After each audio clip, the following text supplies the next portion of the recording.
There's a newsstand over there! Wanna grab a copy of the Steambird? We know our Fontainian friends love a little drama. There's no way they'd let their readers down. Isn't that Charlotte? And standing next to her, surely that can't be Kenichi? How about... Lost treasure resurfaces at last. Behold the beauty of the Remurian teacup. ちょっと待って。もっとすごいの見つけちゃった。違法な龍肉を提供するレストランが大人気ですって。Pretty shocking. But it still feels like it's missing something. Ah, got it! Udex gravely wounded in shocking stabbing. Set to miss cross-border smuggling trial.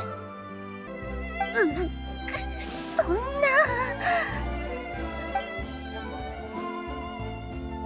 悔しいけど、私の負けね。Huh?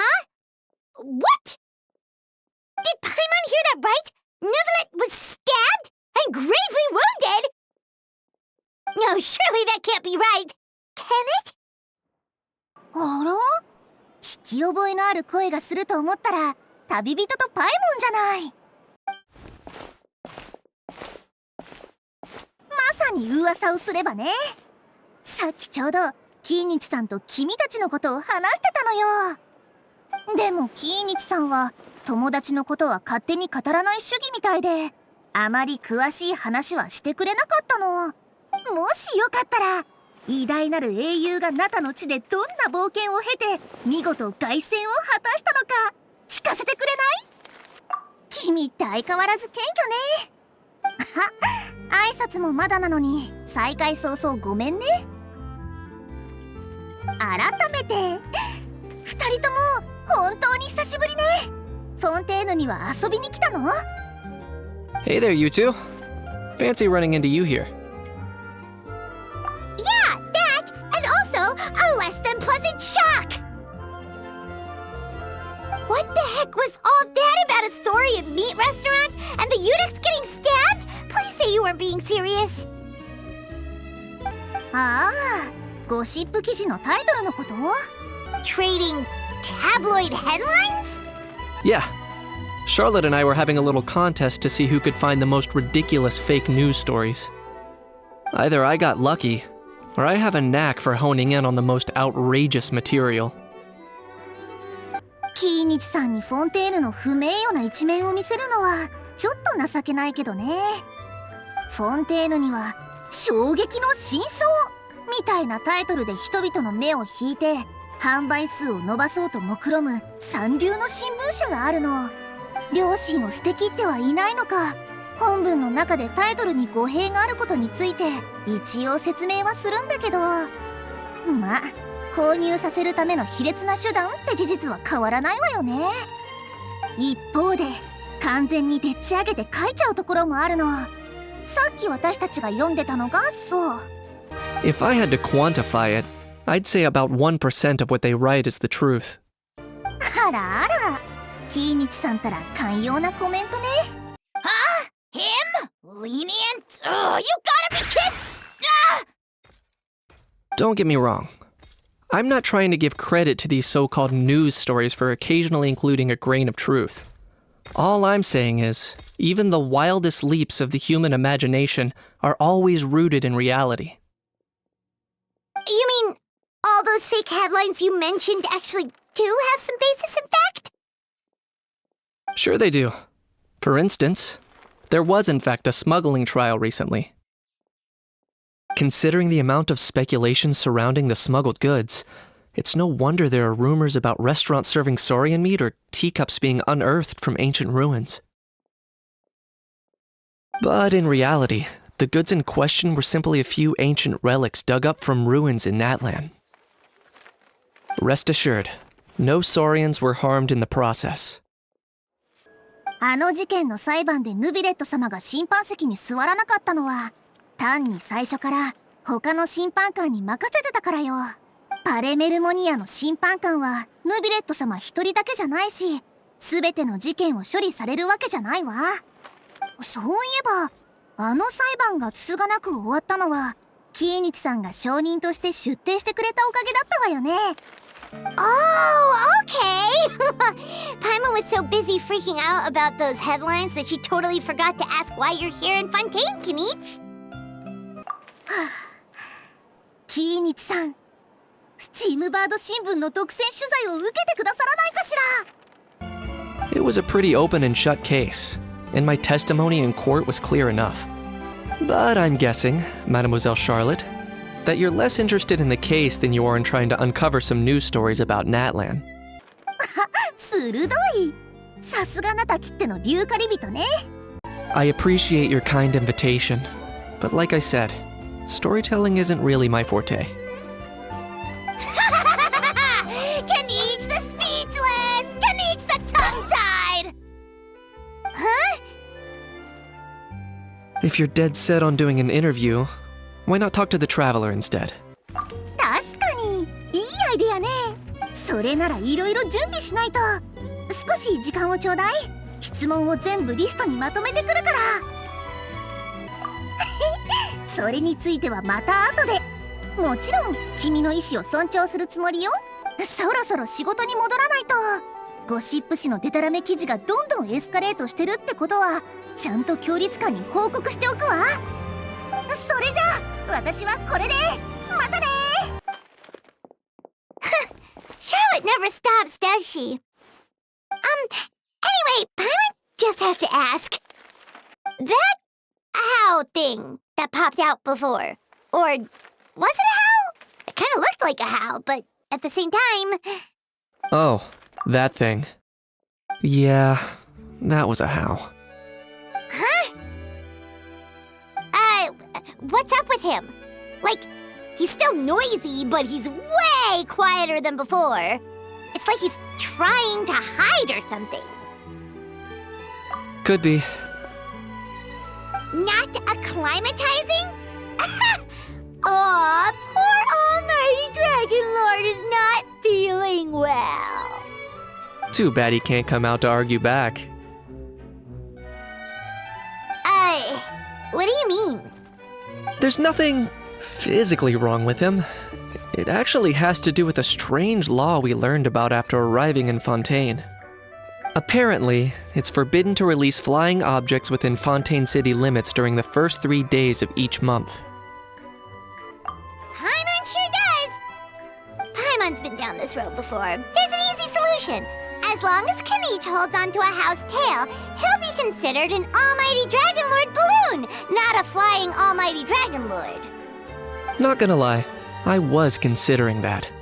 But a How wasn't too thrilled with the idea of huffing and puffing away in the form of a mini helium balloon. That said, it's pretty annoying how he keeps randomly popping up all of a sudden. Anyway, this morning I saw a notice outside the Palais Mermonia about an event that's set to take place outside the city soon. Something to do with filmmaking. I hear that's all the rage here. I was planning to stay here and do some exploring for a few extra days anyway, so I think I'll go check it out. It'll be a good chance to let that noisy helium balloon out. He might even learn a thing or two. If you're free, why don't you come along? I know where it is, so let me lead the way.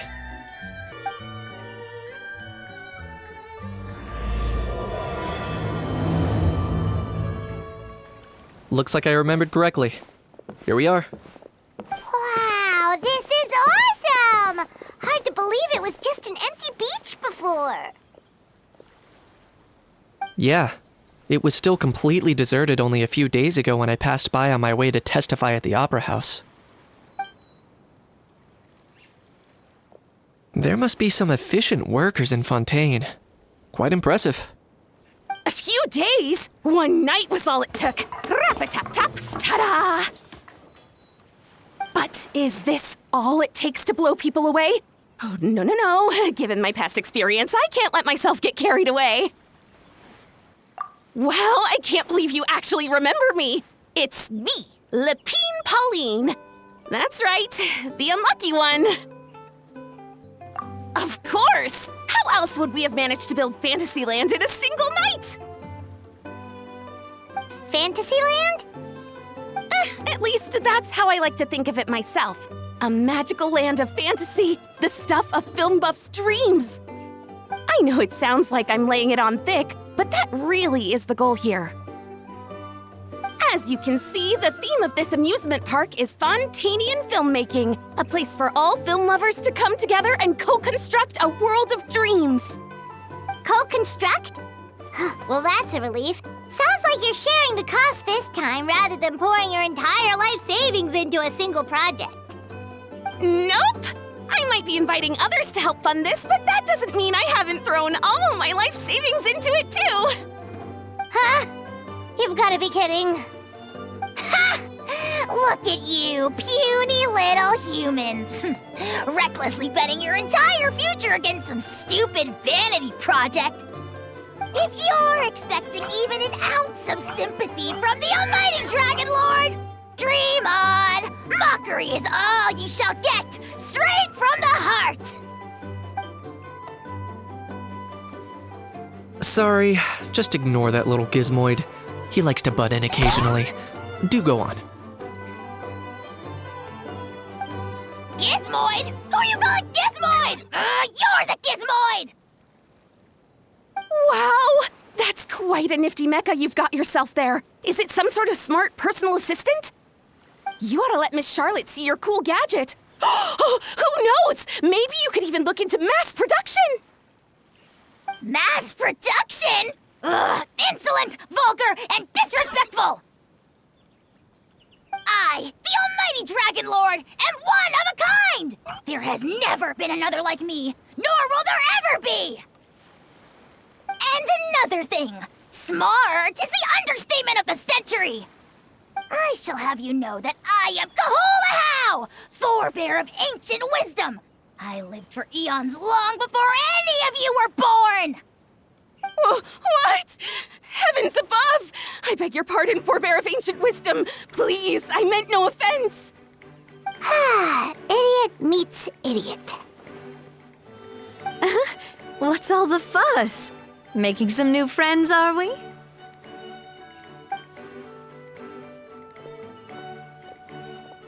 Miss Navia!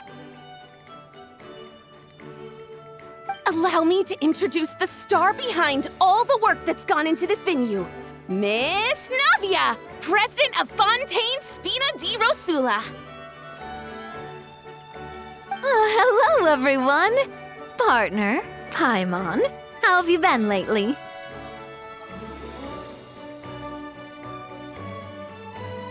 Hello there. I'm Kenichi. What about me? What about me? My useless servant can't even give me a proper introduction. You think someone yelling their name out in the middle of a public street really needs an introduction? He's not wrong. I caught yours just now, in fact.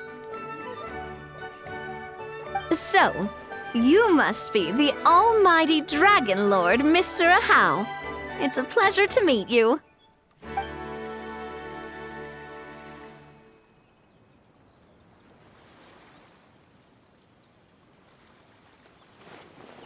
Oh, see that? That's what I call proper manners. Well, it's not every day you meet a well-mannered human. Navia, was it? Excellent. You may address the almighty Dragon Lord by his name. Navia, don't you think the title Almighty Dragon Lord is a bit silly? It's no big deal. All little animals do that, don't they? I mean, try to puff themselves up to look more impressive. Anyway, it's all thanks to Miss Navia and the Spina di Rosula that Fantasyland's gotten up and running in the space of a single night. Honestly, thank heavens! After all that paperwork and endless waiting, the event and venue finally got the green light. I couldn't wait a moment longer. The second the approval came through, I reached out to President Navia, hoping she could lend a hand. After all, who else but the Spina di Rosula would indulge such impulsive demands?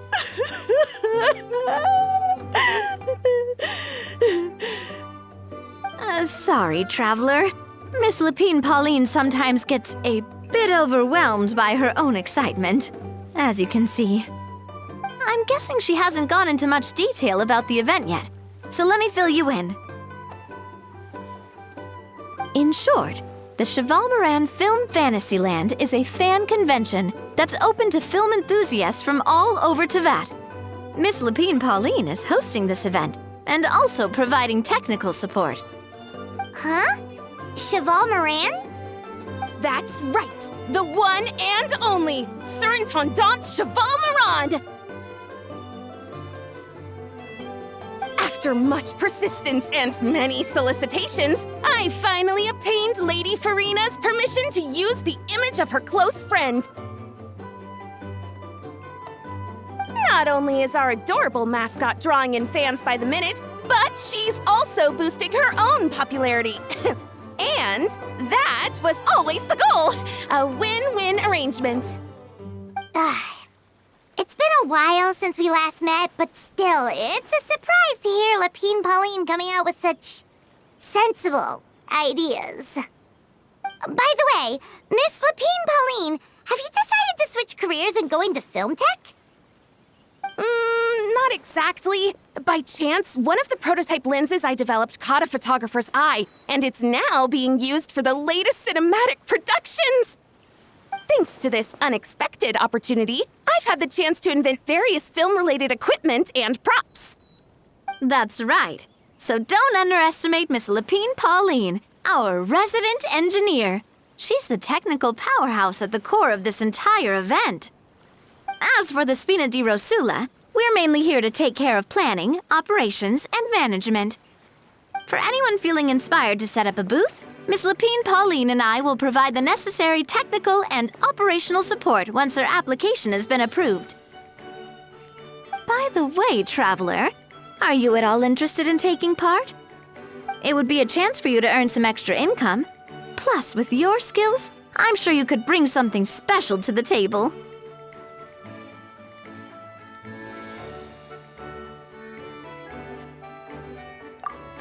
Would be even more tempted if you were to, say, throw in one of those fancy feasts she's seen in those gourmet food reels. Well, as it happens, that'll be a piece of cake. Everyone needs to eat, whether they be tourists or the stall owners themselves.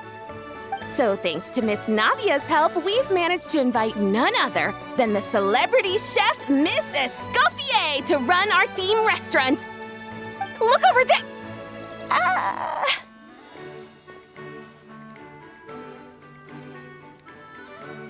You! Yes, you! For the last time, the ingredients have to be in the right ratio! Get it right next time, or you might as well just lie down on the chopping board yourself. She seems a bit busy right now. Well, I'm sold. I think I'll make a How go be her assistant. You little... What's your game here? Demoiselle, sorry to bother you, but there's an issue over here that requires your personal attention. Apologies. Looks like it's back to work with me. Please feel free to take a gander at what we've got. Anyway, if you're interested in taking part, come find me later.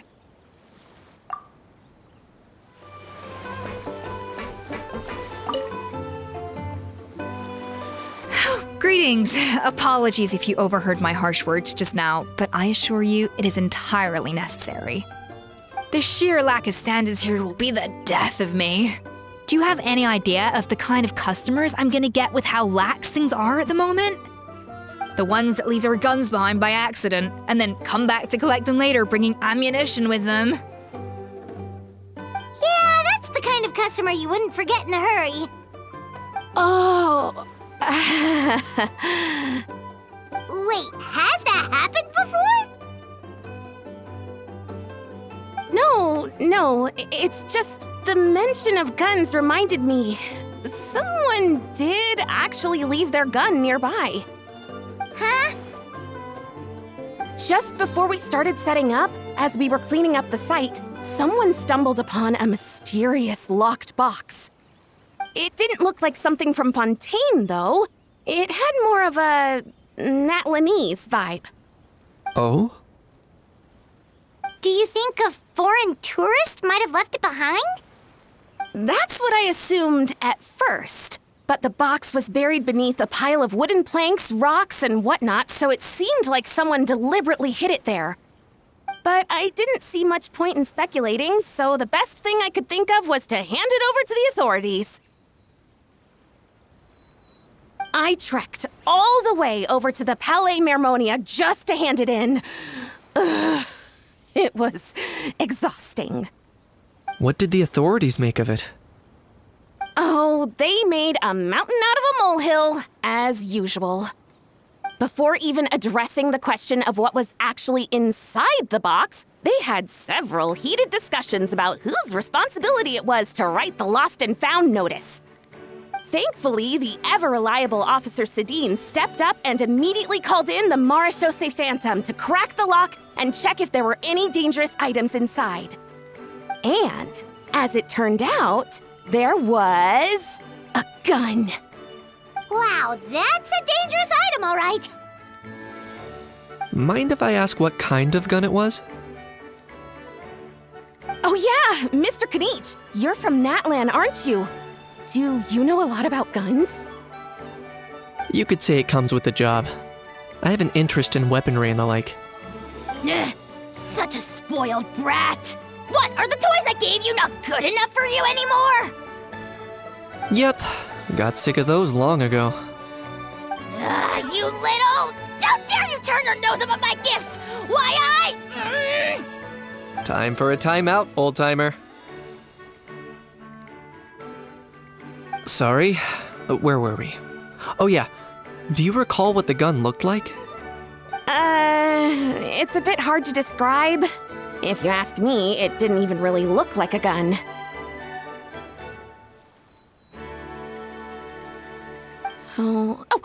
Give me a second. I'll knock out a quick sketch.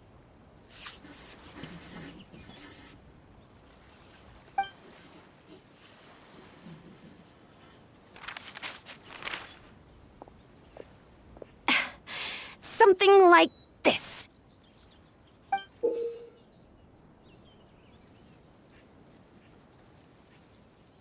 Whoa, it's so neat and precise. It's nothing. Sorry. Is something wrong with my drawing? I know it doesn't really look like a gun, but I assure you, this is exactly what it looked like. And it certainly could shoot as well, too. I confirmed that with the officer from the Marechaussee Phantom. No, quite the opposite. The features are very accurate, and it is definitely from Natlan. Please, don't mind me. I'm just taking a moment to admire it.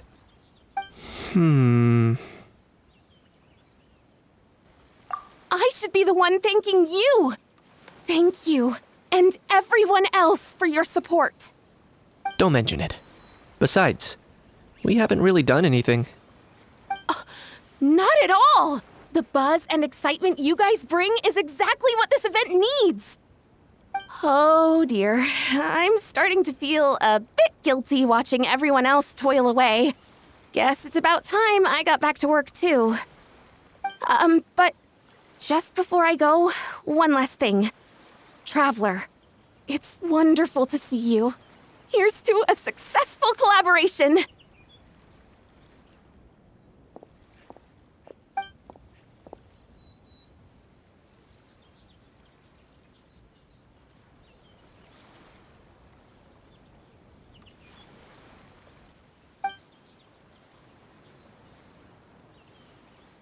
I'm sure you noticed that there was something unusual about that gun.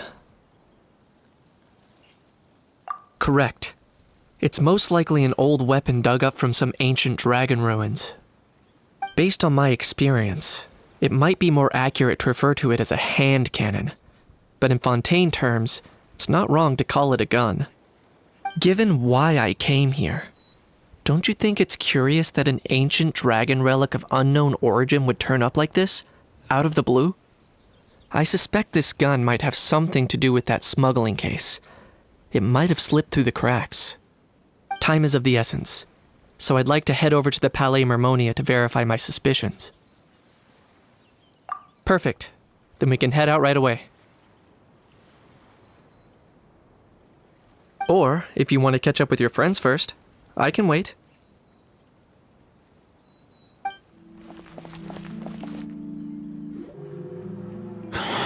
Oh, man. Bro! Are you mimicking me? Now's not the time. Come on. No, I mean, one of our buddies is here, for real. Quite a few of them, actually. Aurora and Aoife, what brings you to Fontaine? Huh? How come you're... Ah, I'm guessing Kaniche is here because of that international smuggling case, right? I've heard quite a bit about that. Word sure gets around quickly, huh? First time abroad and you're already making headlines. Oh, stop it. It's not like I was the center of attention. Wasn't expecting to see the Traveler and Paimon here too, though. Come on, Aoife. Huh? A traveler, by definition, is someone who travels around. Fair point. Anyway, back on topic. Wait a second. I lost my train of thought. What were we talking about again? Why, you're all here, of course. For vegetables. Kakuku. Huh? I'll go first. It's for the Chevrolamine Film Fantasyland. Wait, is that right? It's Cheval Moran. Ah, right. I keep stumbling over that one. Guess I owe Cheval Moran an apology, even if she's not here. Anyway, long story short, the festival restaurant urgently needed fresh vegetables from Natlan, which is why Aoife and I are here. So, you guys are vegetable couriers? He is. I'm just here as a responsible adult. It's his first time traveling so far away from home, and all the elders in his tribe were worried. So they had me come along. Even though it's your first time too. Right, but they still picked me to accompany you. You gotta wonder why that might be. Don't you get it? They all just saw how overworked you were, so they used it as an excuse to send you off on a vacation. Wait, what? So I'm getting the grandson treatment now too? See, doesn't matter how much older you are than this dude. Hang out with him long enough, and you'll eventually find yourself being treated like a kid. Meaning everyone looks after you. What's so bad about that? In theory, nothing at all. In that case, guess I better start over. Hi guys, my name's Aoife, and I just turned 5. Paimon's not sure who the responsible adult is anymore. So, what about Kakuku? If he was here, we'd be making more of a ruckus than we already are.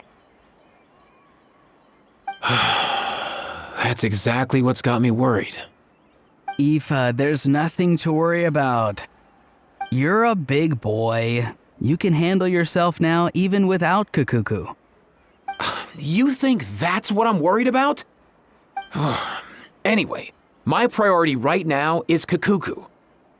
Suffice it to say, Kakuku's in big doo-doo. How so? He's so small, and all he knows are a few harmless phrases. What kind of trouble could he even get himself into? Let me guess. Did he get caught out by the law on flying objects? Bro, you too? Not me. How? Oh, that pesky little chatterbox. So that's why he hasn't interrupted us this whole time. Guess he's too scared to show his face. That, plus he's already spouted enough nonsense for one day. So I've put him on mute until tomorrow. Nice one.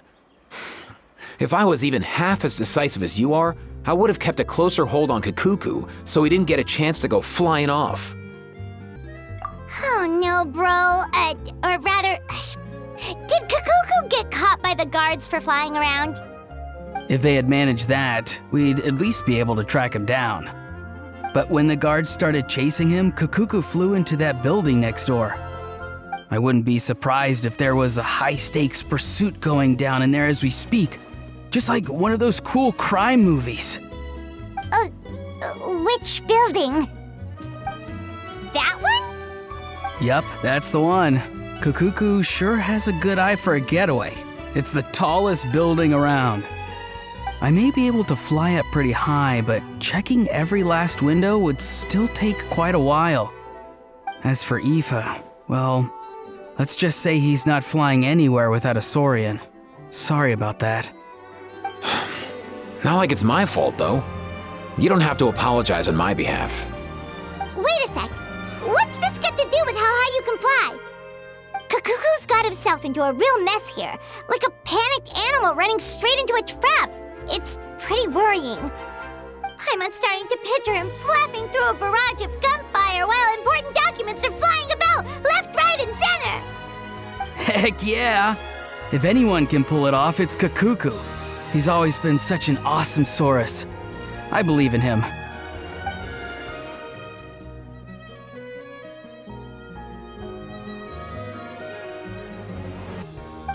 For real now? Do you even hear yourself, bro?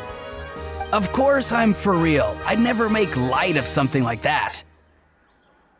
All right. Everyone's an awesome Saurus. Well, the human version. But our priority right now should be to go in there and check up on Kakuku. Leave it to us. You sure? Wow, awesome. That'll be a huge help. And if Kakuku doesn't listen to you, I give you permission to pull out a couple of his feathers. Wait, since when was that up to you? Well, then it's your call, bro. All right then, if Kakuku doesn't listen to you, I also give you permission to pull out a couple of his feathers. There you go. If he objects to that, tell him to come find us.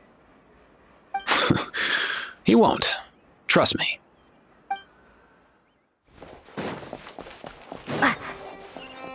Nothing new there. The first few days of every month are always noisy. What's all that commotion? Are they arguing in there?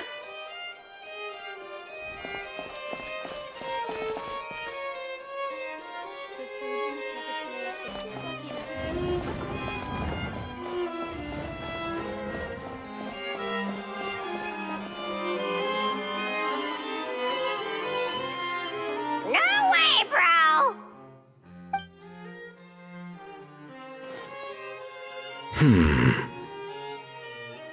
Did he say he came from Natlan? No. Get out of here! I can understand his words, just not what they mean. Oh no.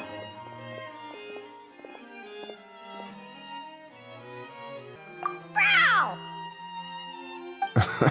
He keeps repeating the same things over and over again. Oh, you know one another. He's a friend! Yeah! A saurian friend of a human friend! Great, well that was easy. Looks like we've tracked down the owner. Guess that's one less lost and found notice for you to write, Monsieur Neuvillette. For real? Traveler, was there something important you wanted to discuss with the Udex? I'm just about done with my business here. Need me to step out? Stay and hear them out first. Perhaps it will have some bearing on your own work. If I'm not mistaken, you are the same Mr. Kanich who served as a witness in the smuggling trial? I take it there's been a further development in the case. That's right. Very perceptive, Mr. Udex.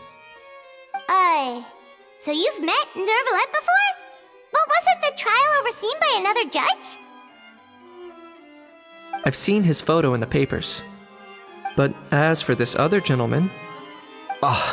Allow me to introduce you to Mr. Wriothesley, administrator of the Fortress of Meripede. Or in layman's terms, Fontaine's prison warden. Please, feel free to share anything about the case. There's no need to keep anything from him. Pleasure to meet you. Pleasure to meet you! Wow, that sounded just like me. But should we really discuss official business in front of the Saurian? Oh, wow! Oh, no! I believe he said... Or rather, I suppose he meant that he'll keep this to himself.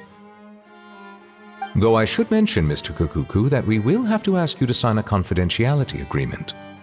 Sure thing, bro!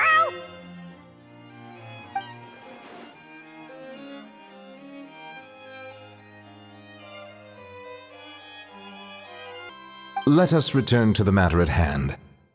Mr. Kanich, was there something else you wanted to discuss relating to the case?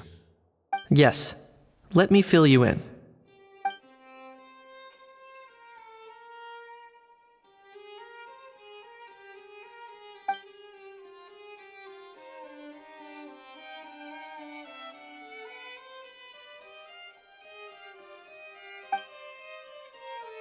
Wow! It really is exactly like Lapine Pauline's sketch! That must be all that practice drawing engineering blueprints, huh? So if it's true that this weapon came into Fontaine alongside the contraband from the smuggling case, then there's a high chance we overlooked a suspect. That's exactly my line of thought.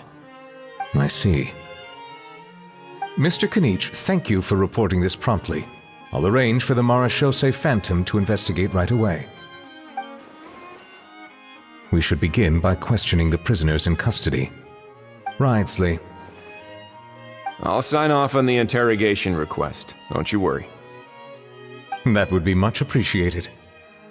It's lucky that the Palais Mermonia wasn't scheduled to release any public bulletins today, and that this guns lost and found notice hasn't been written up yet. In other words, the news hasn't leaked. I'll be staying in Fontaine for the time being. If there's any progress in the investigation or you need my help, feel free to reach out anytime. Yep, we were just about to go help out with Lapine Pauline's convention. If there's any news, we'll keep you all posted. Marvelous. Thank you all. Well then, all that's left is to...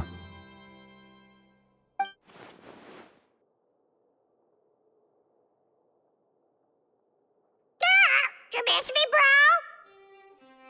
bro? He really does come out with the most unexpected things. Who did he learn it all from?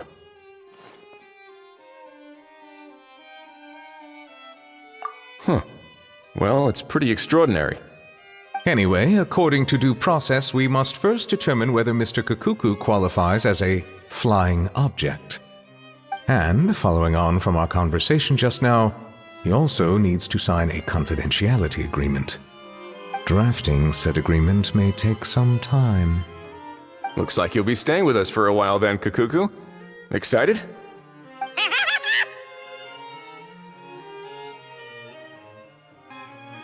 That would save us a lot of trouble. Many thanks.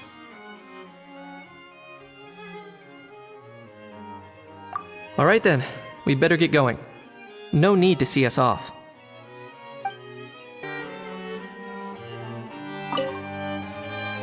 I know you mentioned a while back that people from Nadland would soon start showing up all over the world, but I hadn't expected anything like this.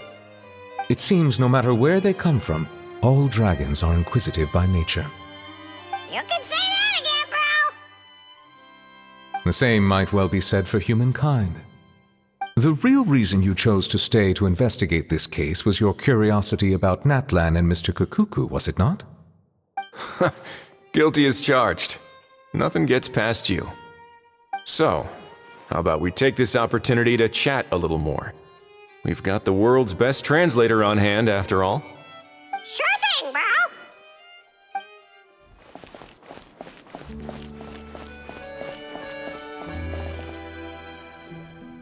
Aurora and Aoife, we found Kukuku!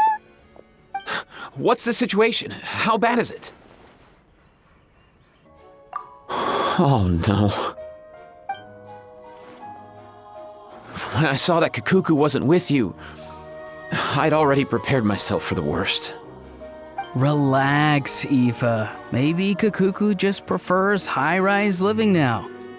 Sometimes you just have to let the kids grow up and make their own choices in life. For real now? Do you even hear yourself, bro? It's not that bad. Kakuku's fine. Still very much alive and kicking for starters. He hasn't been arrested either, so no jail time. See? You're not exactly reassuring me here. As for the bad news, well, it's really not that bad. Kakuku accidentally overheard some top secret stuff, so he has to stay at the Palais Marmonia for a while to sign a confidentiality agreement. But there's no need to worry. The person in charge of looking after Kakuku is super nice, so he'll be absolutely fine.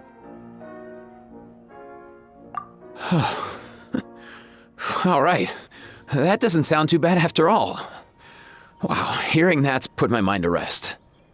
But based on my understanding of how things work here, the ban on flying objects should be over by the time Kakuku actually gets out. What a shame. Oh well, I guess we'll just have to go have some fun without him. You don't look disappointed in the slightest. Anyway, Auroron and I will be staying in guest rooms upstairs at the Hotel de Boer for the time being. Feel free to drop by if you need us.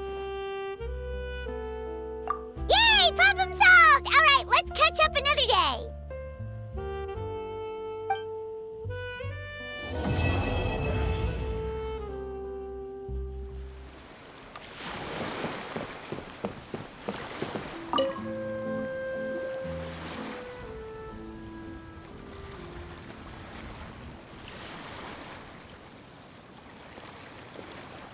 Traveler, it's you! Ready to join the Cheval Moran Film Fantasyland crew? It's time, dear partner in Paimon, for us to turn our attention to the Cheval Moran Film Fantasyland. As I mentioned, the park was started up by enthusiasts who brought in the Spina di Rosula to handle the planning, construction, and operations. Of course, enthusiasts aren't typically all-around experts. They usually stick to designing the event booths. We, for our part, handle long-term operations and develop standardized strategy guides for the different activities. Long-term operations? Strategy? It all sounds so complicated. We spend most of our time adventuring and we barely have any experience running a stall. Do you think we can handle this? That's more like it. You've seen it all before, haven't you, partner? I'd even go as far as to say you've shaped some of Tevat's biggest business ventures. Anyway, first things first. Let's get an overview of how the whole festival's gonna be run. As you can see, our Fantasyland's a bit like a sugar-free macaron right now. Several areas are still under construction. The Spina's only been able to hire a limited number of craftsmen. Besides, we don't have enough experience to handle multiple projects simultaneously. That's why I chose to adopt a time slot-based planning method, so we can focus on specific tasks during each designated period. Upgrading facilities, expanding the venue, hiring staff. All of this requires funds and time slots to accomplish. So, it's our job to allocate precious time slots in each business cycle to the most worthwhile tasks. As we attract more guests and earn money to add to our funds, we'll also be able to work more efficiently, which will allow us to divide each cycle into finer time slots, which will let us get more done. So we'll be limited in the decisions we can make and tasks we can focus on within each time period. Which means we have to use our limited actions and Mora to earn even more Mora. Kinda like playing chess or cards then. Cooking up a strategy in advance is gonna be key. Paimon thinks she just about gets it. How do you feel about it, Traveler? Yep, come on, we can do this. You mentioned standardized strategy guides just now. Does that mean there are non-standard ways to take part too? Of course. Film and entertainment mean different things to different people. And there's gonna be a wide range of exciting activities for people to try out. If we're not careful, some visitors might wander off and end up getting in trouble. and others might pick up dangerous props by mistake. To avoid confusion, we need to create a standardized strategy guide for each activity. Just think of it like a walkthrough. Wow, if we're the first ones to test out the activities, who knows what surprises there could be waiting for us? But if we hit a tough spot, we'll just have to rely on our skills to carry us through. Hopefully it goes without saying that I'd never put you in danger, partner. I carefully checked all the existing activities before you arrived, and I can assure you that they're all perfectly safe. I also wanted you to experience the activities before anyone else gets to. It'll be fun. Plus, we'd like to hear your thoughts and suggestions. Oh, those are two things Navia is best at! Making people feel safe and having fun! Great! Well, I can't wait to hear what you think. Your input is super important to us. All right then, let's start with Eclectic Escapades and put our first guide together.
Both of you seem even more excited than before. Looks like your first trial run didn't disappoint. Paimon hasn't actually watched that many films, but after trying it out, she might just be hooked! We should check out the film that it's based on! Great job, Paimon. That's exactly what our enthusiast friends were hoping you'd say. They'd be beyond delighted to hear that visitors are curious about the films that inspired these attractions. Some have even been willing to contribute extra funds out of their own pockets. Where budgets have allowed, of course. Out of their own pockets? That's right. While the Spina di Rosula covers the cost of basic booth materials and rental fees, many fans have personally funded promotional materials and related merchandise. The cost of the booth itself isn't their main expense. Some of them have already started designing spin-off products inspired by film characters.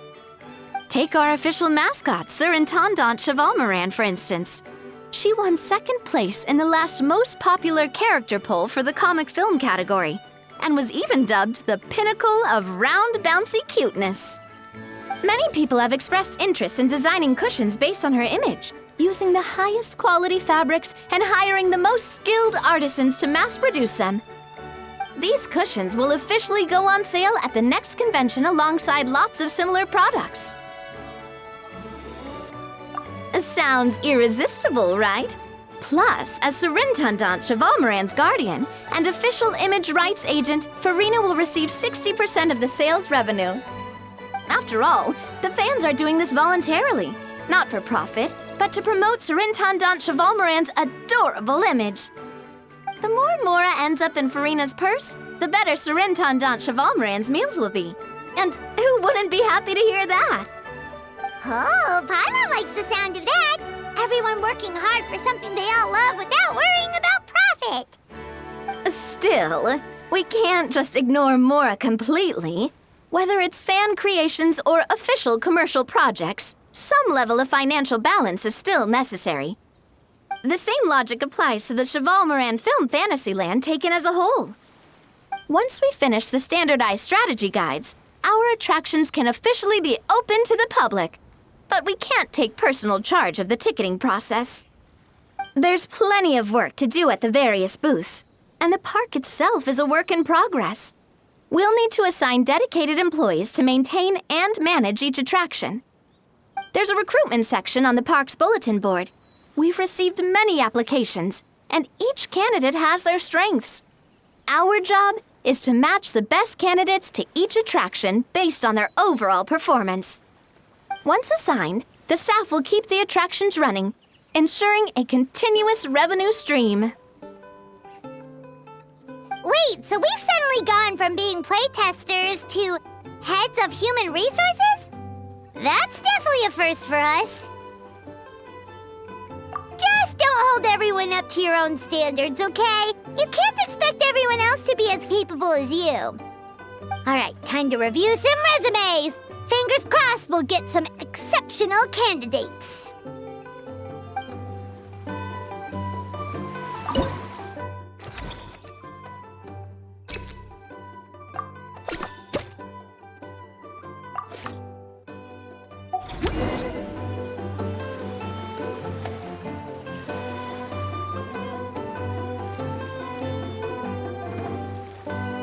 Looks like this particular employee is really getting into their role. You're both doing great. You sound more like bosses than I do. In any case, with this, the Chevalmoran Film Fantasyland is now officially open. Running a theme park is a long-term project. You won't make much if you try and rush it. We're just about done with our current work setup, so let's take a short break and wait for this cycle's revenue report to come in.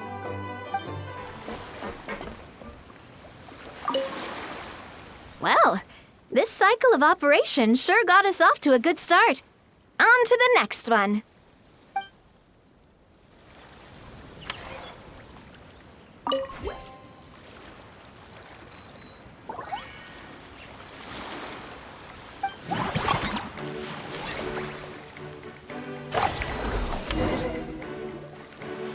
Well, the numbers might not look that impressive, but given that we're just getting the ball rolling, I'd say that wasn't a bad start. Building on this momentum, we must consider rolling out more unique business strategies during the next cycle. To draw in the crowds, I've invited one of Fontaine's very own celebrity chefs, my good friend Escoffier. She'll be performing right here in the amusement park's restaurant. On that note, let's go catch up with her. So, is the restaurant part of our business strategy too? There are so many layers to this operation.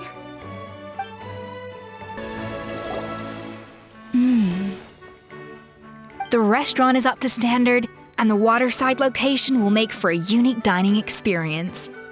The beautiful scenic reflections in the water create a stunning backdrop, lifting diners' spirits and allowing them to truly savor their meals. Ingredients, check.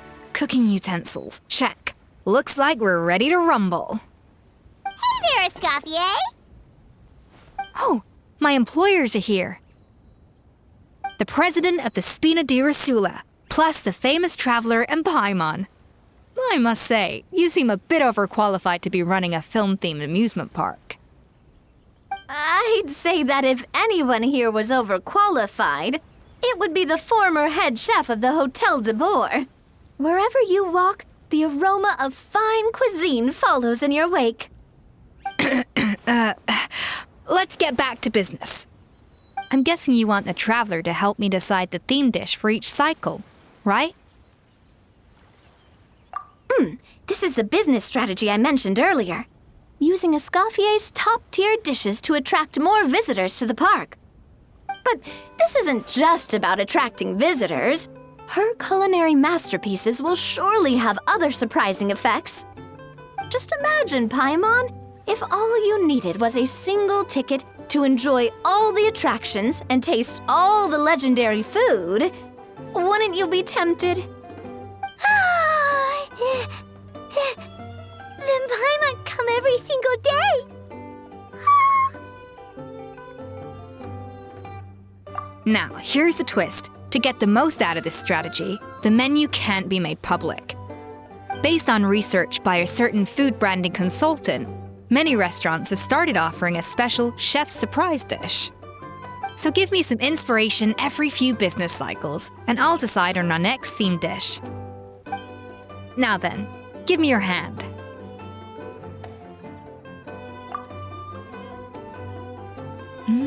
A warm and energetic feel. Your hands are calloused from wielding your sword, but still quite delicate. When you grasp its hilt, it's like you're holding the bow of a violin. A sword, then. The theme this time shall be strength. All right, let's find out what strength looks like in gastronomical form.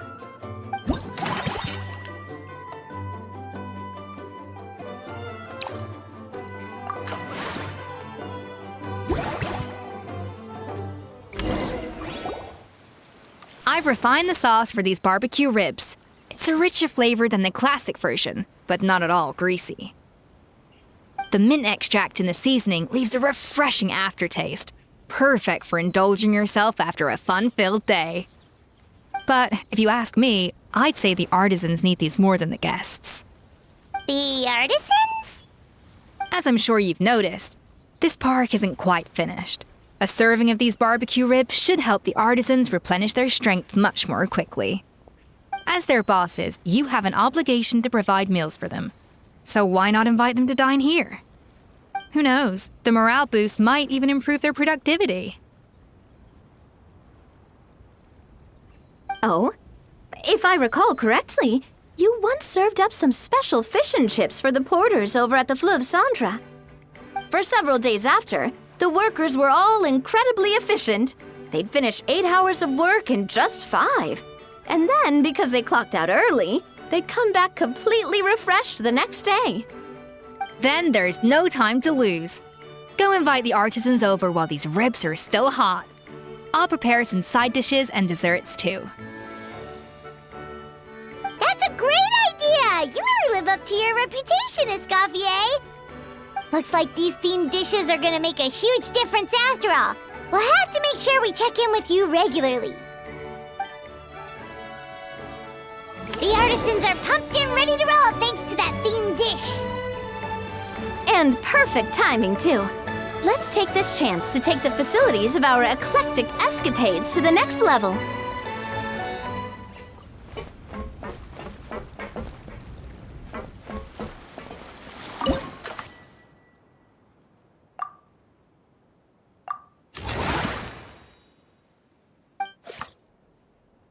We should be able to attract more customers by upgrading the stall, don't you think? That's right. Based on my business experience with the Spina di Rosula, I've quantified the service value to help you intuitively understand how satisfied customers are with each stall. An attraction will reach its ideal revenue only when its service value meets customer expectations. As we improve and expand our facilities, expectations will also increase accordingly.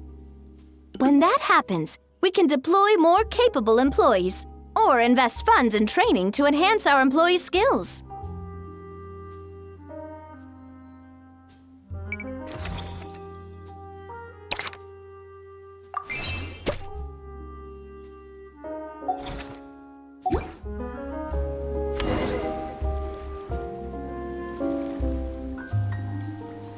Whew, that should be everything. Looks like you've pretty much mastered how to run this park. Huh? Have we really? Thinking about it, we have learned quite a lot, haven't we? Oh, not at all. I wouldn't say I taught you much. Your intuition's been guiding the way mostly. I imagine long-term operations sounded like a scary prospect the first time I mentioned it, huh? But don't let that scare you. Just break things down into smaller steps and tackle them one at a time. Even if you're not a genius or naturally gifted, you'll get it done in the end. Whoa, seeing your own progress has really got Paimon fired up! Actually, she's gonna jot your words of encouragement right down. From here on out, we'll be running the Cheval Moran Film Fantasyland together. Let's make it a big success! It's all your fault! All your fault! Your fault, your fault, your fault! Stop yelling and get to the point. If you hadn't kept me locked away, I could have asked that judge to step in for me!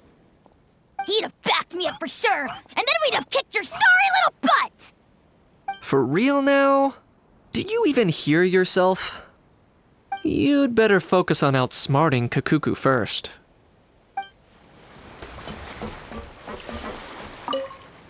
You've got this park off to a great start, partner. The ball's really starting to roll, huh? I can't wait to see how it'll all turn out.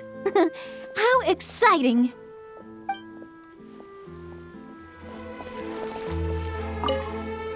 I've realized we're in a bit of a tricky situation here. What do you mean? If we go out, we won't have time to watch that film we rented. But if we stay in and watch the film, we won't have time to go out. Oh, you realized it too? Yeah, well, pretty smart for a 5-year-old. It's been a few days. Ban on flying objects should be over by now. Let's head over to the Palais Mermonia to see how Kakuku's doing.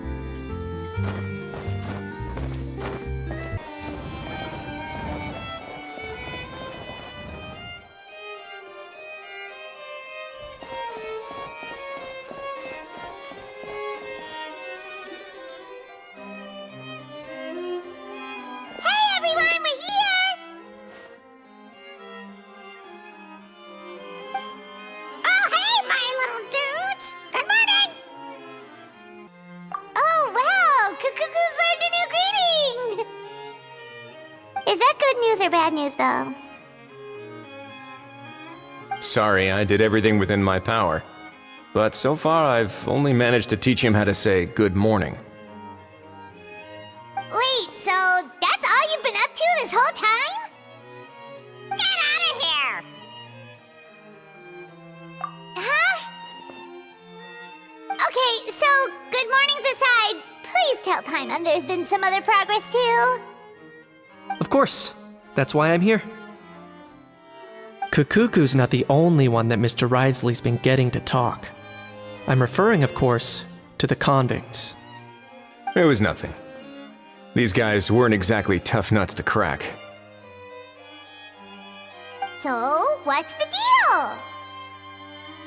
After racking their brains, they remembered speaking to an inconspicuous middle-aged man just as they were preparing to pack up and leave Natlan. He was dressed in the manner of the Children of Echoes and carrying a box. Plus, the description matches the one the gun was found in. All in all, he didn't look any different from your average Natlanese traveler. Perhaps seeing that they were dressed as merchants, this man stopped for a chat, inquiring where their goods were headed, and even asking if they could share a boat. The smugglers were very cautious, though. They didn't tell him any specifics. But all this happened before I crossed paths with them. I happened to notice them as they were preparing to set sail. I thought they looked shady, so I snuck aboard, and ended up being carried along all the way to Fontaine.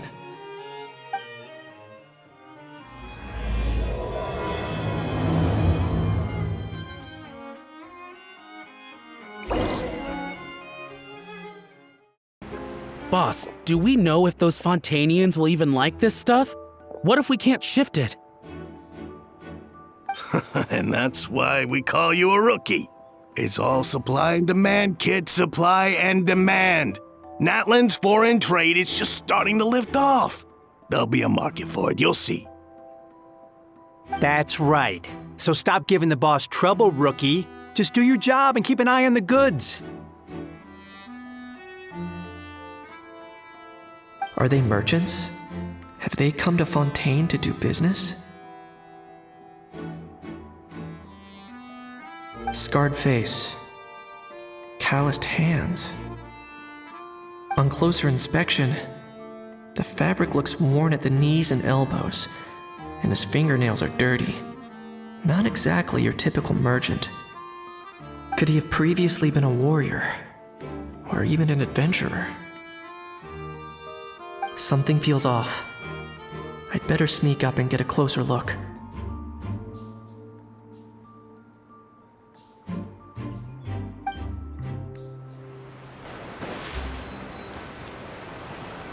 Nice thinking, boss. This tourist tub's been fast going and smooth sailing. Plus, no one's been asking us what we're up to. That goes without saying. Big cargo ship would have been too slow, whereas the smaller ones would have been faster but way too bumpy. If we ended up damaging the goods by accident, all these months spent grafting away would have gone up in smoke. Seriously? But there's hardly anything here. Would it really have taken them months to prepare? And why would they need to transport it with such care? Could they be secretly smuggling precious items out of Natlan? I'll need to find a way to get to the bottom of this.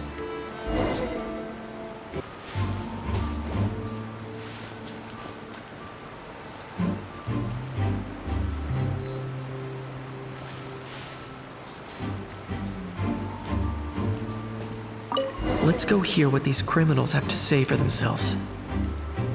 Sure enough, there are relics inside the box. It's illegal to smuggle such items outside Natlan. Hey, why the long face?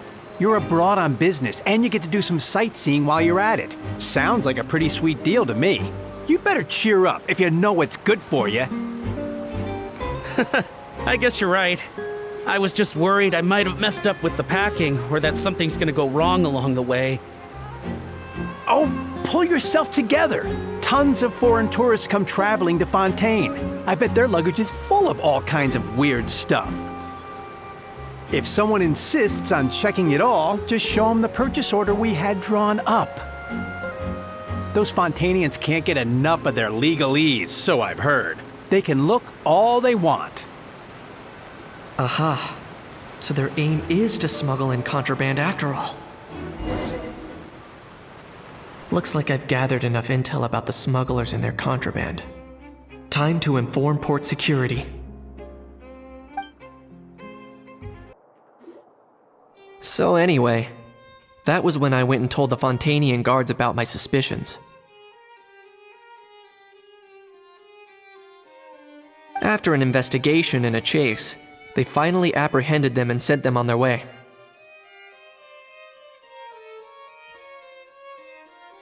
Well, guess they're headed exactly where they should be. Thanks.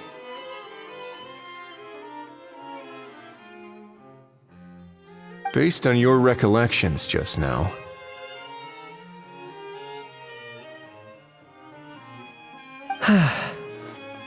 I was completely focused on those smugglers at the time, so I wasn't really paying attention to other passersby. Yeah, Kanish, you did great! in other words, the person who brought the gun here, the one who lost it, has no connection to the smugglers whatsoever. They were working entirely on their own.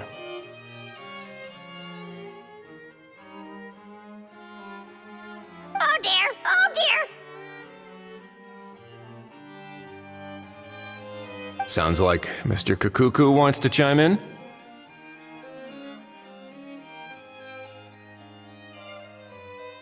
He said this elusive individual's actions are positively mystifying.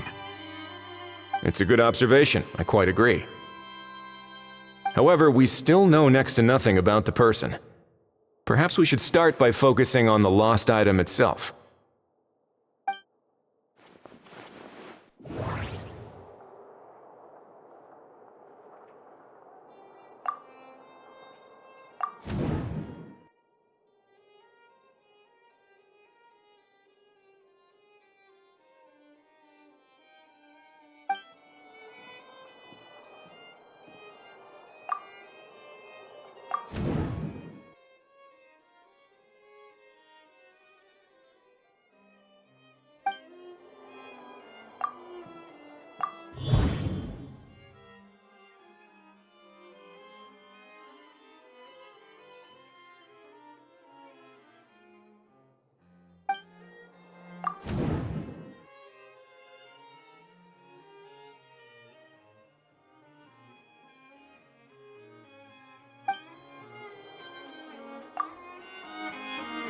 It certainly seems like it was the bait in some kind of trap.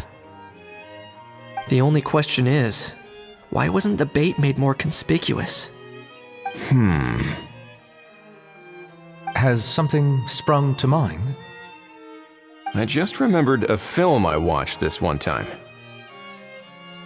Huh? Oh, wow! No way, bro! Hold on, let me explain. Just now, the traveler speculated that this box might have been placed there on purpose, as if the intention was for someone to come pick it up. That got me thinking about those films about kidnapping cases. When they demand their ransom, the kidnappers tell the victim's family to leave money or valuables at a designated spot for someone to come pick up. That doesn't merely happen in films. There have been similar cases in real life. In fact, if anything, it's probably the real-life events that inspired the films. Sounds plausible. Ooh. Wait. This raises the stakes to a whole new level. If the gun really was some kind of ransom, then since we took the box, the kidnappers never got their payment, so does that mean they executed the hostage?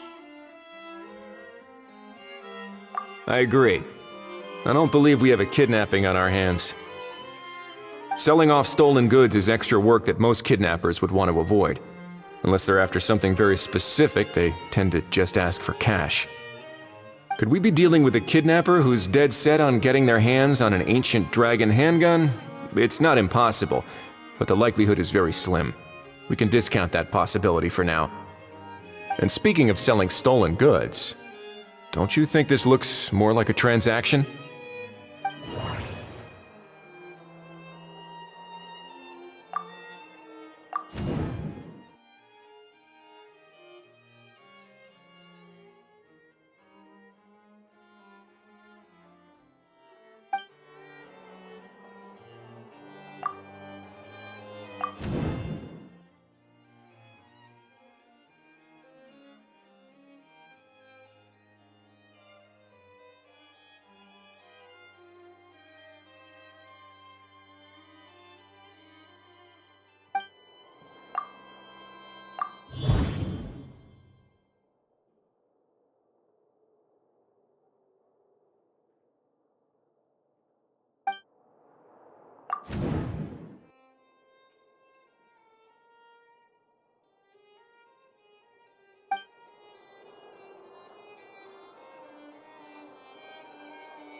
So, bottom line, this was an individual smuggler at work.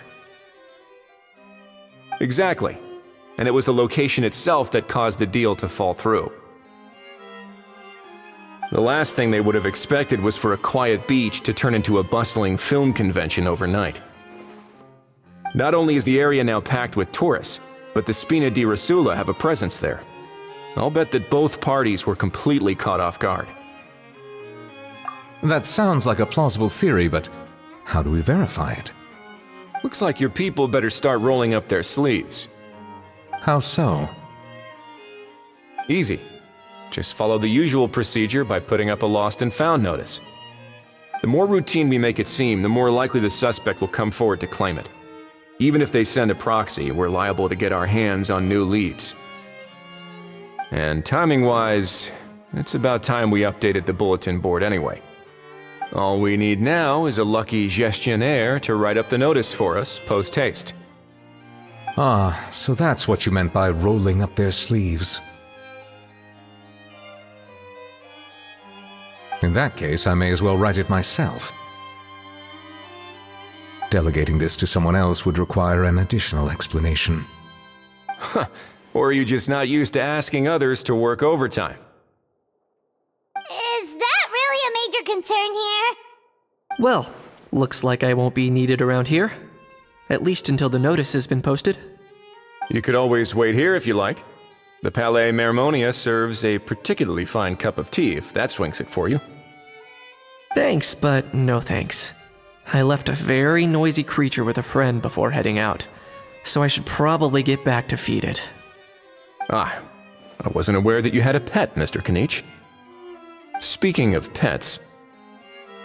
Get out of here! Out of here! Yep, that's the plan.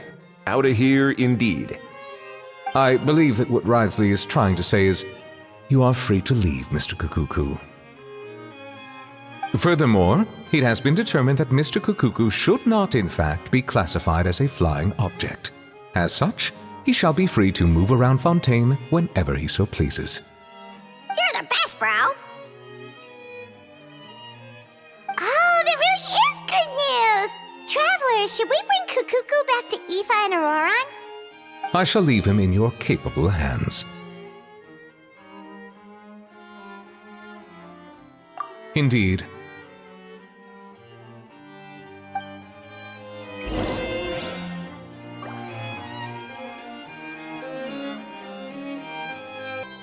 Osmanthus wine tastes the same as I remember. But where are those who share the memory?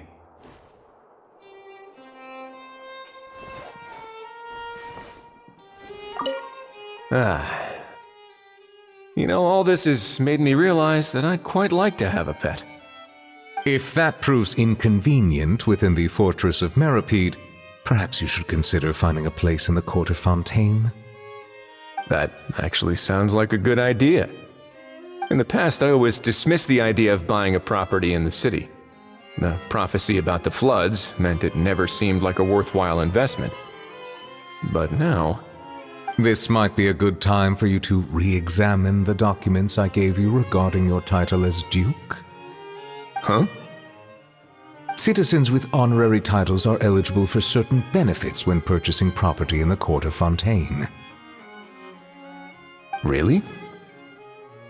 How about this? You read through your documents from start to finish, while I write up the lost and found notice.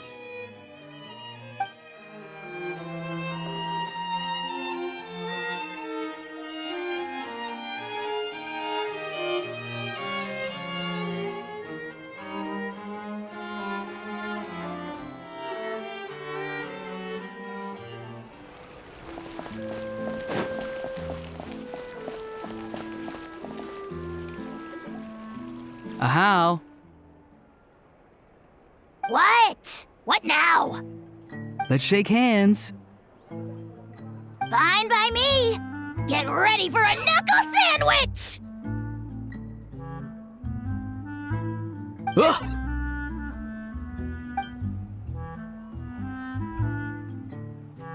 Oh, nice dodge! Paimon feels strangely inclined to keep a safe distance. Did you miss me, bro?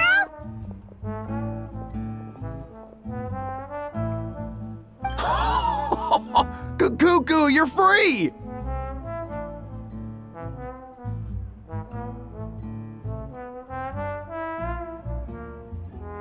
Ugh, not you again.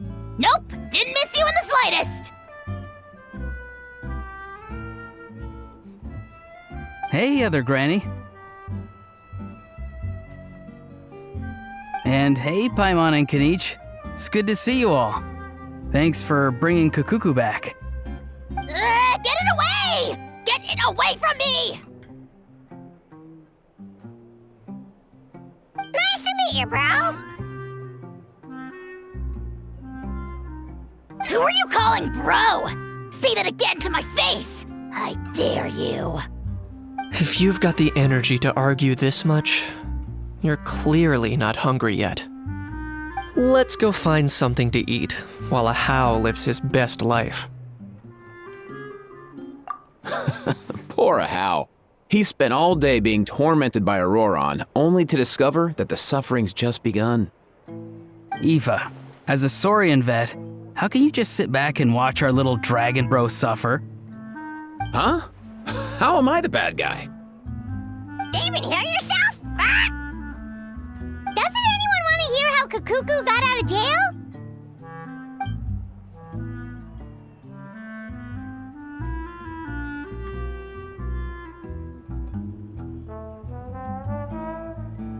Don't lose hope, How. By the same standard, you have freedom of movement now too. You're still in the game? Same standard? I will not be held to the same standard as that thing! That's right. You won't. As far as I understand, the Palais Mermonia will want to assess your case on its own merits before they grant you freedom of movement.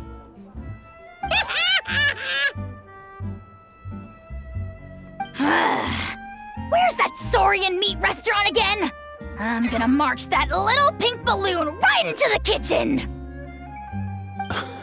Yeah, good luck with that, bro. You'll be putting your own neck on the line, too. Also, there's no such restaurant! Anyway, thanks for looking after a How, guys. I'll take over from here. Why you?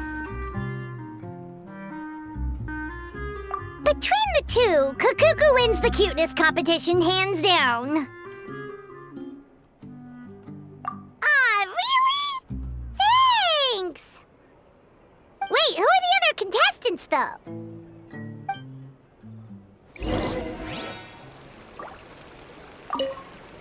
So now that our crew's back together again, what's our next move?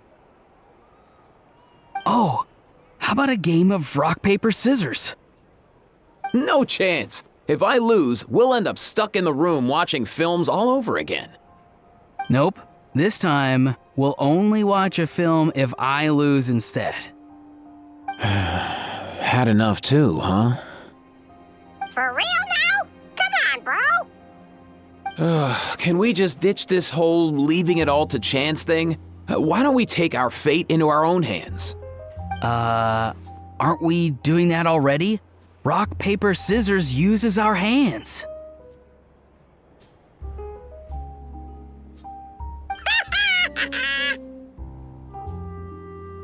Don't know why you're laughing. You're stuck with paper every time.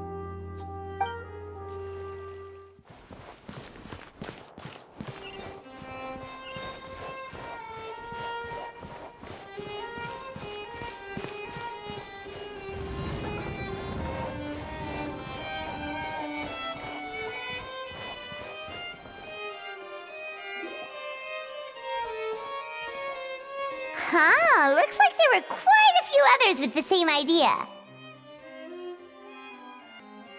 Ah, hello, you two. Have there been any developments?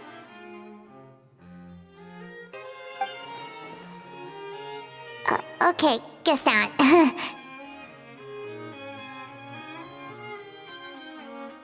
Well, the notice was only just posted. Guess it's pretty unlikely that someone would show up right at...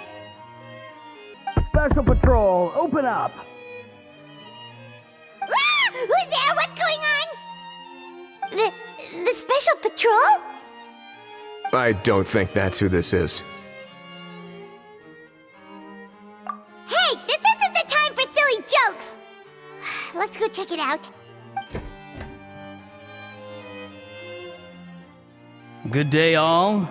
Gramps, grannies, aunts and uncles.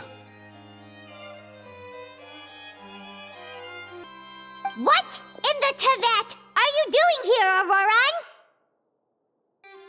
Oh, he must be the one you mentioned. Kukuku's owner? One of his owners. Kind of. But, bro, what are you doing here? I'm here to claim a lost item. Is this the person you saw on the boat, Mr. Kinich? Somehow I highly doubt that. For starters, he just addressed us as Gramps and Grannies. And unless this is the youngest looking middle-aged man in the world, I don't think he's our guy. Huh. Was there something wrong with my door-knocking etiquette? That's how they do it in all the films. That's not door-knocking etiquette. That's the Special Security and Surveillance Patrol doing their job. Completely different things. Oh, I see. I figured it was just a polite way of requesting entry to show the people inside you had something important to discuss. Oh, sorry about that. I totally goofed that one up. Give me a moment. I'll go back out and try again. So, Roran, you said you were here to claim a lost item. What did you lose? Yeah, so basically... For real now? Oh, come on, bro. Auroran, be honest now. Were you the one who lost this? No, it belongs to a friend. So it belongs to Aoife? Of course not. Aoife has his own gun.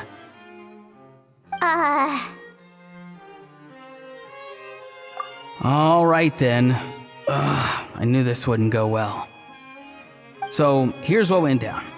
This morning, Aoife and I were playing rock, paper, scissors. Before long, he'd lost, as he usually does.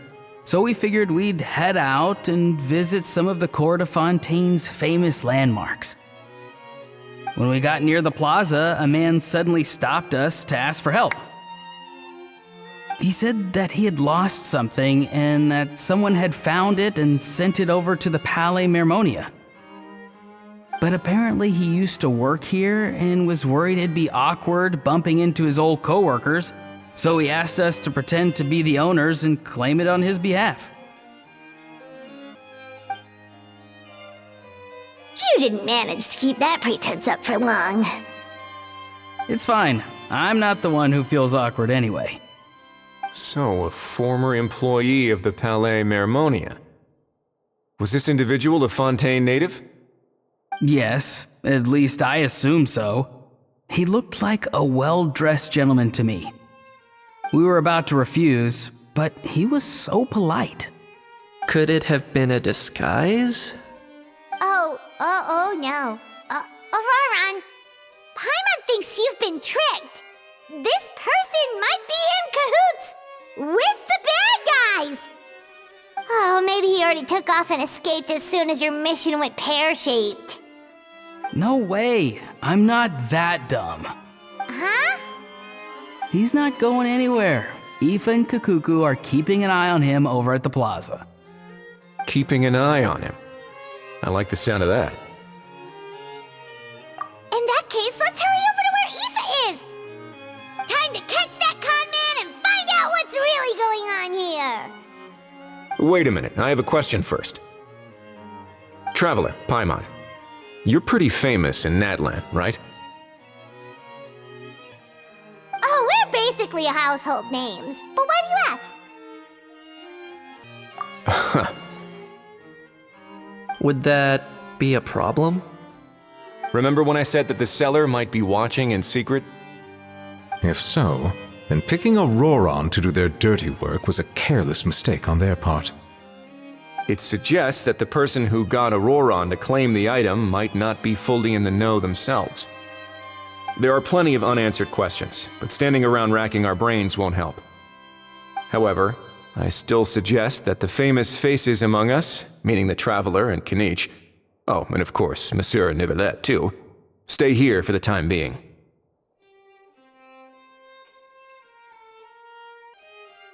We'll empty the box, give it to Auroran, and then he can claim the item as if nothing happened.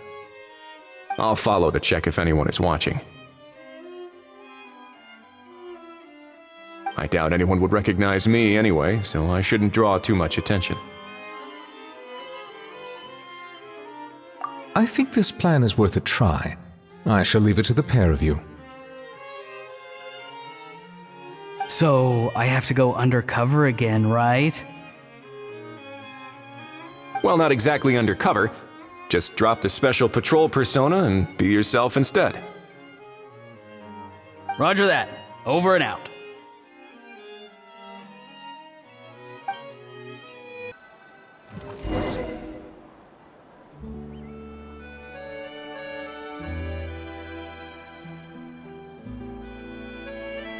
No sign of any suspicious individuals around here.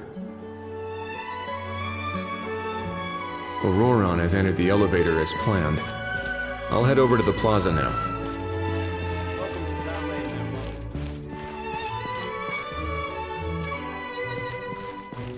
Which is more valuable? Unlimited moral or unlimited time?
Nothing suspicious going on here, either. Strange. Maybe we're overthinking this? Oh dear! Oh dear! Stop with the pecking! Stop with the pecking! Please, sir, I'm begging you, do me a favor and get this pet of yours under control! The heck are you on about? Sorry, but he's not my pet. He's my coworker. And I should warn you, he's not too happy with how you're talking about him. What the? This thing has a job? So in that land, they just dish out jobs to any old thing. Uh-oh. Kukuku's not too big on being called a thing either. You're on your own now. I'm sorry. Please, Mr. Kukuku. Master Kukuku. Lord Kukuku. I meant no offense, I promise. All right, Kukuku. That'll do for now. Let me ask him some questions first. Sure thing, bro. Auroron actually looks pretty serious this time. Was he just pretending to be clueless earlier? Interesting. Think I'll sit back and see how this plays out. You actually got it? Wow, didn't think it would be that easy. Ah, excellent. Looks like sending you was the right approach after all. After all? I mean, because the staff at the Palais Mermonia don't recognize you, right? So I got it, but I don't remember promising I'd hand it over. Huh? This thing's pretty cool. I've taken a bit of a liking to it.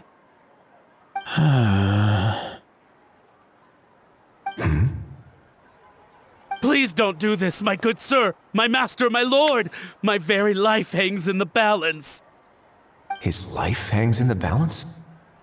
If this means so much to you, what are you gonna offer me in return? Are you trying to get him to say my life? How'd you know that? Because I watched that film with you. You should drop the act. We don't want a real misunderstanding in our hands.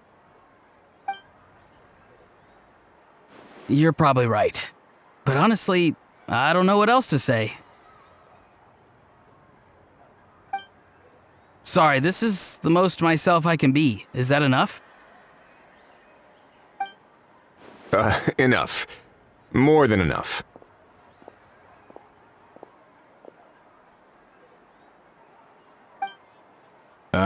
Who's this dude? Just think of me as a staff member from the Palais Mermonia. Now, if you don't mind, I have some questions for this gentleman about that life or death treasure you were just discussing. Truthful answers appreciated, of course.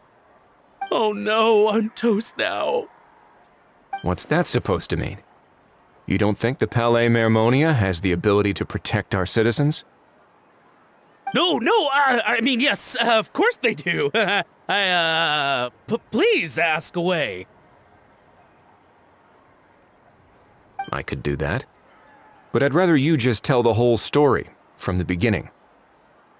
I suppose I only have myself to blame. Such a rare antique, I couldn't resist. I'm a collector of antiques. Nothing excites me more than rare, old relics, and to be completely honest, if someone's selling, I'm buying.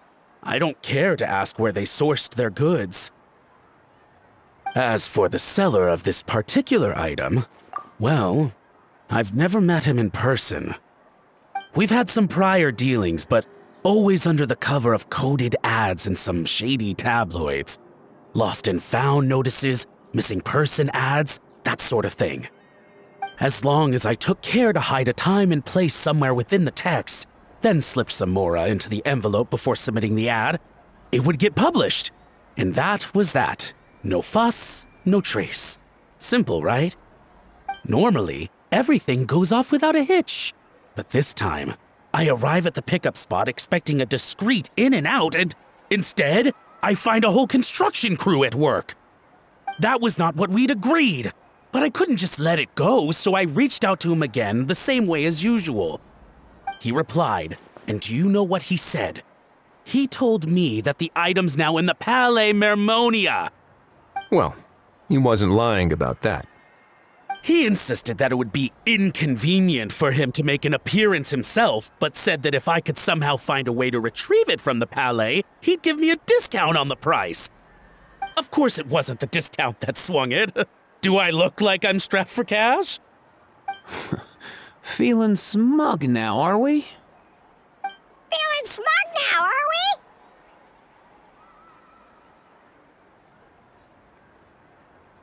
we? No, please go easy on me. Go on. Where was I? Well, anyway, I thought to myself, seeing as the item itself came from Natlan, it would make more sense if I could find someone from there to go retrieve it. And by a stroke of complete and utter coincidence, I just so happened to see these two young folks wandering around, so I'm so very sorry I underestimated the pair of you. I need you to clear something up for me. You haven't paid the seller yet, correct? And yet he told you to collect the item from the Palais Mermonia. Was he not worried that you just split afterwards? Well, to be honest, though I can't claim to know him very well, he, on the other hand, seems to know my name and where I live. Besides, this is a guy who managed to get his hands on an ancient Natlanese weapon.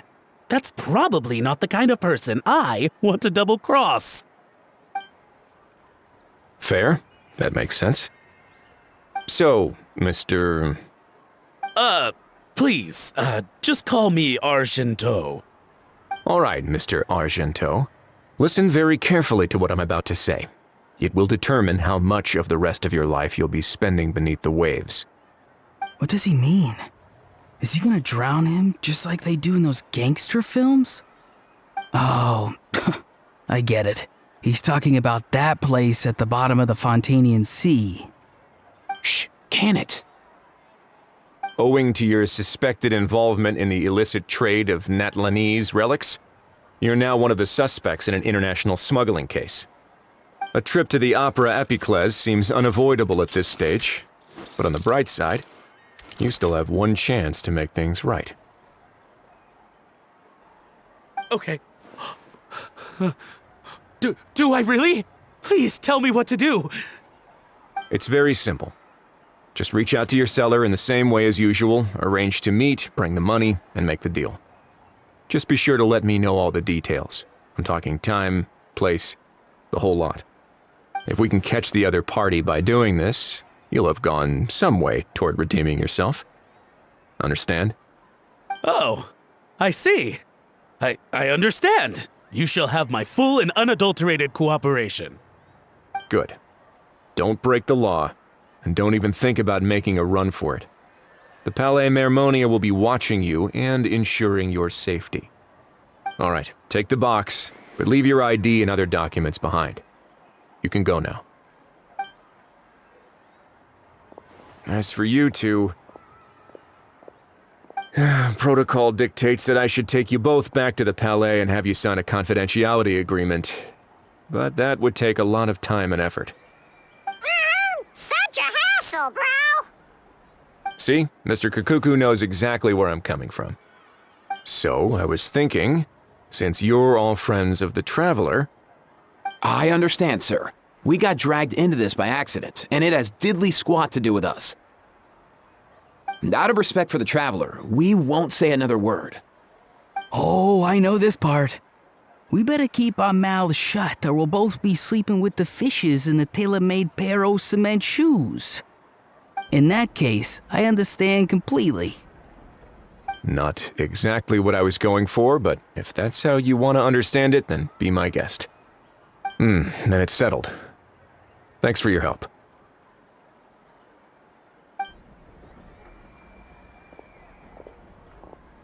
Boy, am I glad that's over.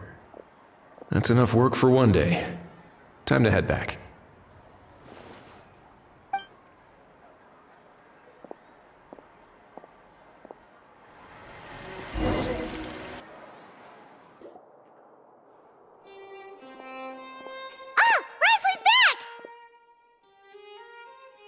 Judging by your expression, it must be good news, huh? It went smoothly, on the whole.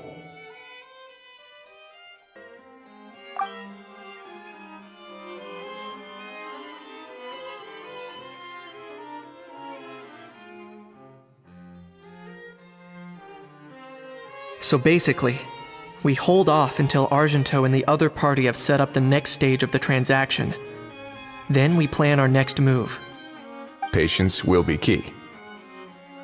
I get that. It's like hunting. I'm just not sure the other party will take the bait so easily. Well, if he didn't need the money, or if he valued self-preservation over making a profit, he could have walked away as soon as the contraband was brought to the Palais Mermonia.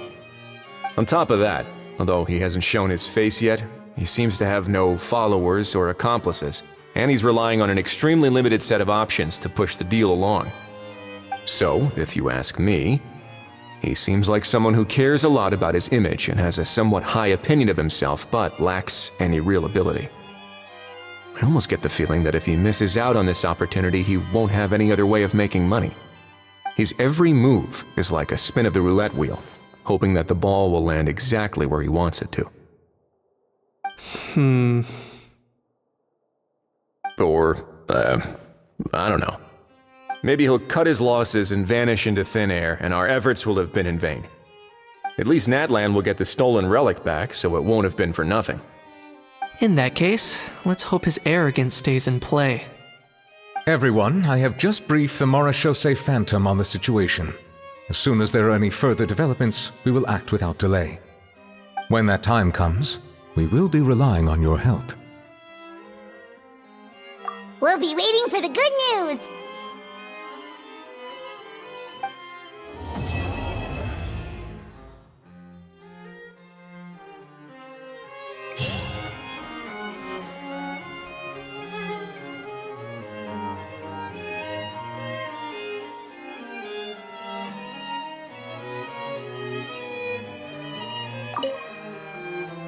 On the topic of kidnapping cases... How exactly do we define the subject of a kidnapping? According to the regulations, I mean. Aside from humans, do pets count? What about sentient non-human beings? Of course, melazines go without saying, but what about a being like Kakuku? I am surprised that you are unfamiliar with the legal provisions on this matter. If I knew all the laws like the back of my hand, I wouldn't have ended up in the fortress of Meripede, would I? That is no laughing matter, Wriothesley.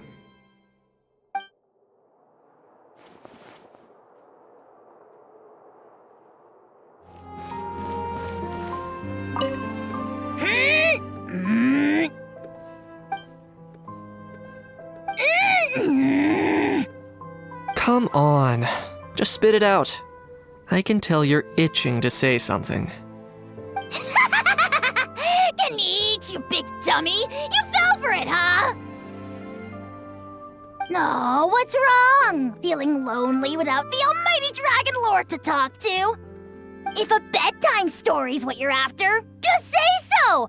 I'll tell you one so bone-chilling, you won't be able to sleep for 3 nights straight! Sure. Go ahead. Huh? What do you mean, go ahead? You pretending to be a tough guy now? Maybe, maybe not. But one thing's for sure. If I don't sleep, neither do you.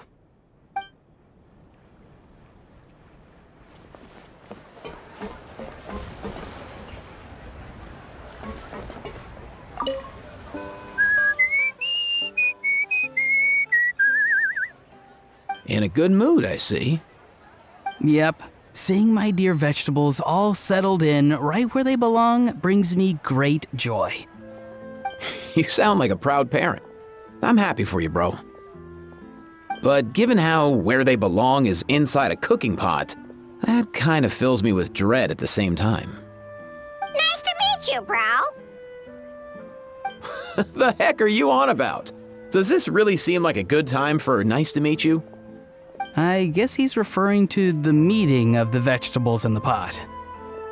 You got it, bro. Honestly, right now, I'm not sure if I should be worrying about your definition of nice to meet you or investigating whether you and Kakuku share some kind of telepathic bond.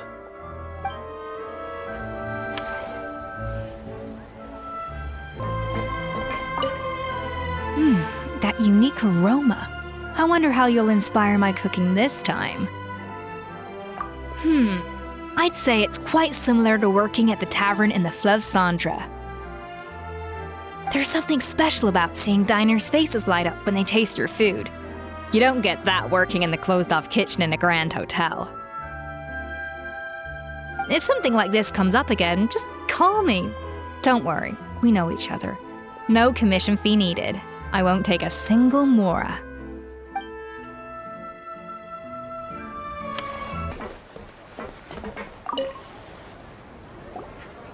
Whoa, is that our hero, the Traveler? And Paimon, too! Oh, I guess I shouldn't be too surprised. Mrs. Coiffier already told me you were the big boss here. But when I saw you just now, I forgot myself for a moment. Technically speaking, the Cheval Moran Film Fantasyland doesn't even have a boss, does it? Isn't it the idea that everyone works together to make it as successful as possible, and then we all share the profits? But, wait a sec. Why are you here, Veressa? Well, officially, I'm here to promote my brand. Not long ago, Mrs. Coiffier placed an order with me for her restaurant, as she often does. In her letter, she mentioned that showcasing my orchard's products at the festival would boost sales and help build my brand recognition. After talking it through with my parents, I decided to give it a shot. Now that I'm done with the restaurant's ingredient order, I plan to sell the rest of my fruit directly to guests to help quench their thirst, of course. The thought of enjoying fresh fruit from Natland here in Fontaine does sound pretty appealing. But with this many customers, wouldn't it be exhausting to watch the stall all day? Huh? Am I supposed to be watching the stall the whole time? There's an attraction over there called Movie Masterpieces, right? I heard some of the challenges are based on famous films. Some of those films have even been adapted into great comics. I'd love to go give it a try. So, you're not doing any business at all? Back in the Collective of Plenty, I'd just set up a sign with the fruit prices, place a weighing scale and a coin jar to one side, then let people pay on their own. When closing time came around, I'd wake up and check the accounts. Not a single Mora's ever gone missing. To be fair, that does sound nice. People in the Collective of Plenty are a law-abiding bunch. No one would even think about taking something without paying. Makes sense that tending your stall wouldn't take too much effort. Fontainian customers are no doubt trustworthy too, but let's just say they're not used to self-service shopping. Plus, if you just leave the stall unattended as a Natlanese merchant, people here might think you're gone for good. In that case, I'd better start acting the part. But I'll need to buy some things in the city before I officially open for business. I promised to bring back some Fontainian clockwork mecha for Kochi-an-san. Oh, and I also wanted to try a few rounds of movie masterpieces. After that, I should be able to focus on my business without getting distracted. We might not be locals, but we've explored Fontaine quite a bit. We know our way around pretty well. In that case, give me a moment to get some extra fruit, a price list, and my coin jar set up. I get to go shopping with the Traveler! Nice.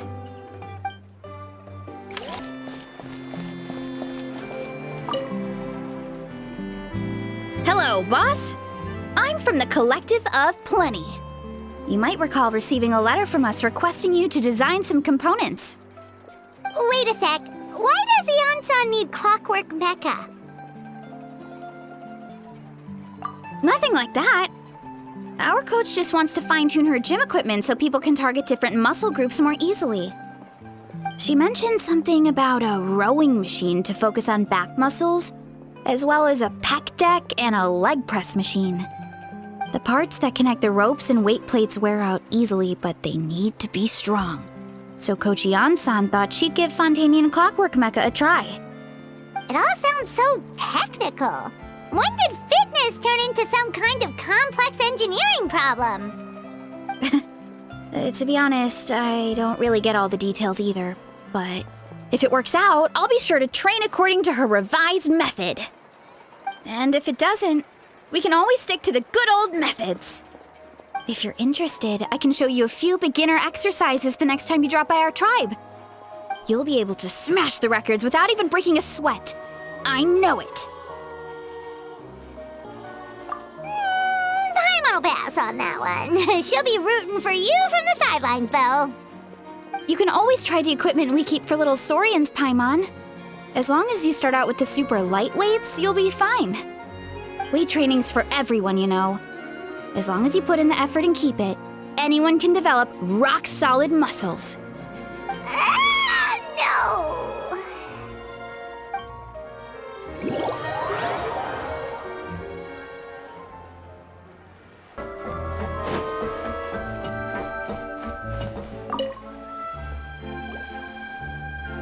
All right, time to show off how fast I can run. I'm gonna go have a blast, then come back, calm down, and focus on running my fruit stall. That's right. Last thing you'd want is to get too absorbed in having fun, then suddenly realize you're starving because you haven't eaten anything for hours. Funnily enough, Paimon can think of someone else with a bad habit of getting so into things that they forget to eat. No matter how busy you are, nothing's more important than staying well-fed, hydrated, and healthy. No need to worry about me, guys. I do a lot of long-distance running, so I always make sure to bring some food and water with me. This time is no exception.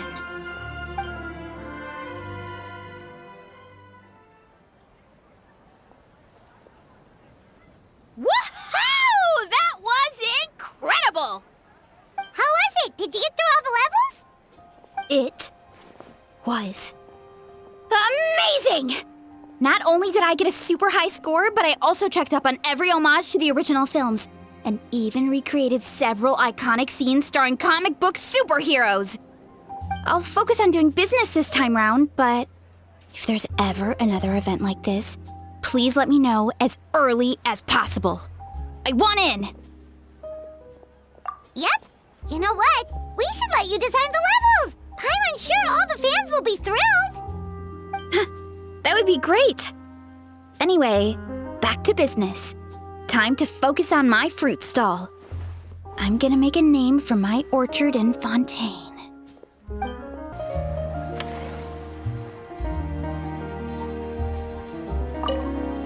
Seeing how happy everyone is here, I can't help smiling myself. Would you like some fruit? Feel free to take some.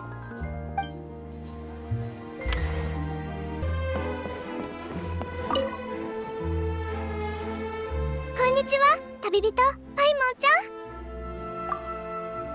シーグウィン、シュバルマラン AA ランドへようこそ。どっちもよ。この前美容協会の交流会の時、ナビアさんから AA ランドの計画を聞いてずっと楽しみにしてたから。メロピデ要塞のみんなもこのテーマパークのことは知ってて、休暇を取って遊びに行きたいって言ってるのよ。看護師長に褒められてやる気が湧いてきたぜ。うちは面白くて気軽に見れるパンティール AA が好き。かわいい動物のキャラクターたちが不思議な冒険をするシリーズ作品があるんだけど、全部見てるのよ。メロピデ要塞では最近良い行いをした囚人は特別許可権を使って AA を毎週3回見れるって規定ができてね。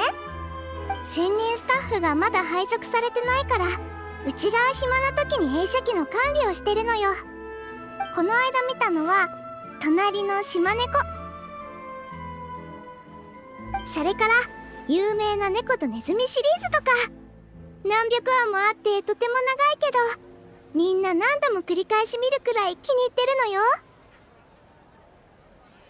でも AA が見られるってなれば、いつも騒がしいやつもちょっとはおとなしくしてくれそうだな。 AA ランドにも動物がテーマののんびりガーデンがあるぜ。一番落ち着くって評判なんだ。それなら行ったよ。すっごく楽しかった。見たこともない動物たちが一緒に暮らしてて、アニマルタウンって感じの雰囲気だった。シグウィンをのんびりガーデンの顧問として雇うのか？確かに理にかなってるな。シグウィンは人の世話するのが得意だし、親しみやすいし、動物の世話もきっとお手の物だろう。顧問？アイデアを出したり効率のいい方法をスタッフに教えたりするんだ。仕事量は多くないけどとても大事なんだ。でもほとんどの時間は動物たちと戯れてていいぞ。気になる。ちょうど最近メロピデ要塞では急ぎの用事がないのよ。もっと早く知ってたらうちの方から履歴書を送ってたかもね。でも本当にここで働くなら医療スタッフを手配して、医者の友人から本を借りて動物たちへのプレゼントも準備しなくちゃ。もしよかったら準備が整ってからマルコットポートで待ち合わせしない？ヒヒッ、シグウィンが手伝ってくれるならのんびりガーデンも安心だぞ。売り上げが楽しみだぜ。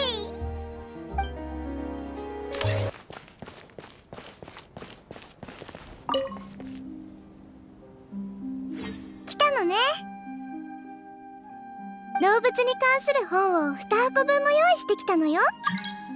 これでどんな問題があってもきっと解決策を見つけられる。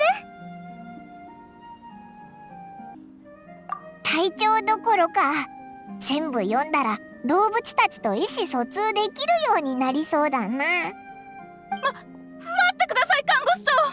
やっと見つけました。実は3日分の食事を貯めて永遠に出てくる不思議なマウスフードを再現した囚人がいて、ひどい食中毒なんです。誰も見たことのない症状まで出ていて、看護師長見ていただけませんか？永遠を真に受けちゃダメだってあんなに念を押したのに、ここまで追いかけてくるなんてよほど深刻なのね。ごめんなさい、うちの荷物を永遠ランドまで運んでおいてもらえないかしら。君たちが来る前にのんびりガーデンで起こりうる状況についてアドバイスを書いておいたの。のんびりガーデンのスタッフさんに渡しておいて、すぐ役に立つと思うから。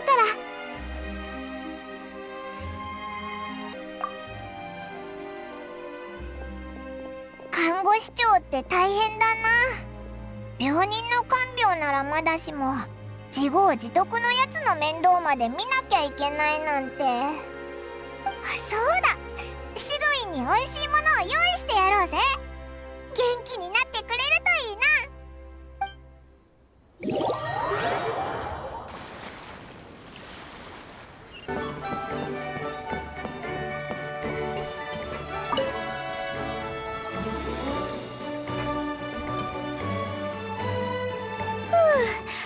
やっと解決した。旅人パイモンちゃん、ごめんね。結構複雑な症状が出てたから治療に時間がかかっちゃったの。特製のお菓子もあるぜ。早く元気になってくれよな。ありがとう。実を言うとそんなに疲れてるわけじゃないのよ。ただちょっと理解できないだけ。子供向けの永遠には絶対にこの内容はフィクションです、真似しないでくださいって注意書きがあるのに、どうして大人たちは真似しちゃうのかしら。よく見てないか。するなと言われるとしたくなるって心理のせいかな。深掘りすると終わりそうにない話題ね。また今度機会があれば公爵やヌビレットさんと話して防ぐ方法がないか聞いてみるよ。今はのんびりガーデンの運営に集中しましょう。遅れちゃったけど顧問の出番ね。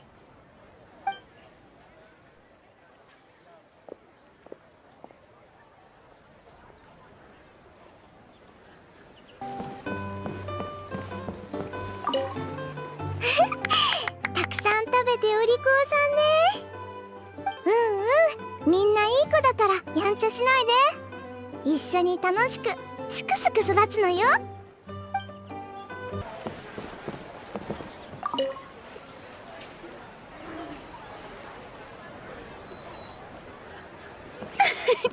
Why, hello there, traveler, Paimon.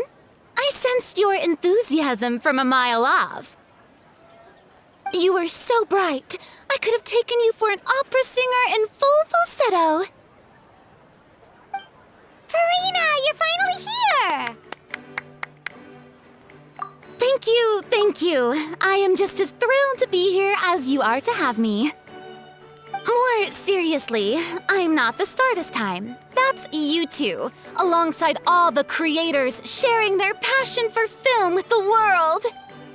Honestly, when I was first asked to approve the plans, I thought this would just be a small event. I never imagined that the Cheval Moran Film Fantasyland would expand to this scale so quickly. Yeah, thinking back to when we first arrived, it really has all come together in no time. At this rate, who knows? Someday it could become as iconic as the Fontanalia Film Festival itself. And we have the two of you to credit for much of that.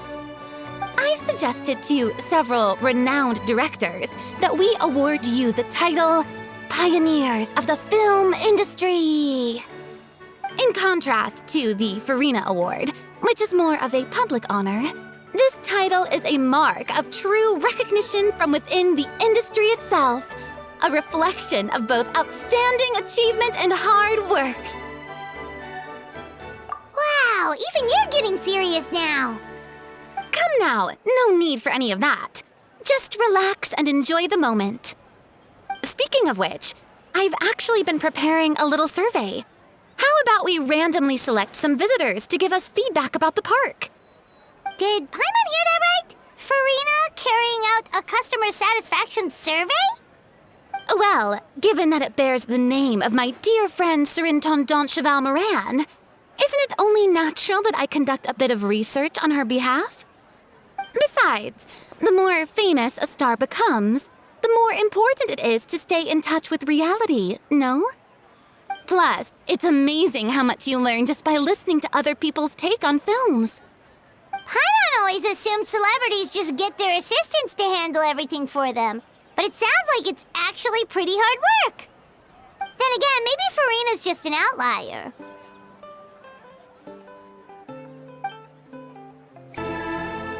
There we are, all set to go. Now, let's take a stroll nearby and randomly pick out some visitors to ask a few key questions.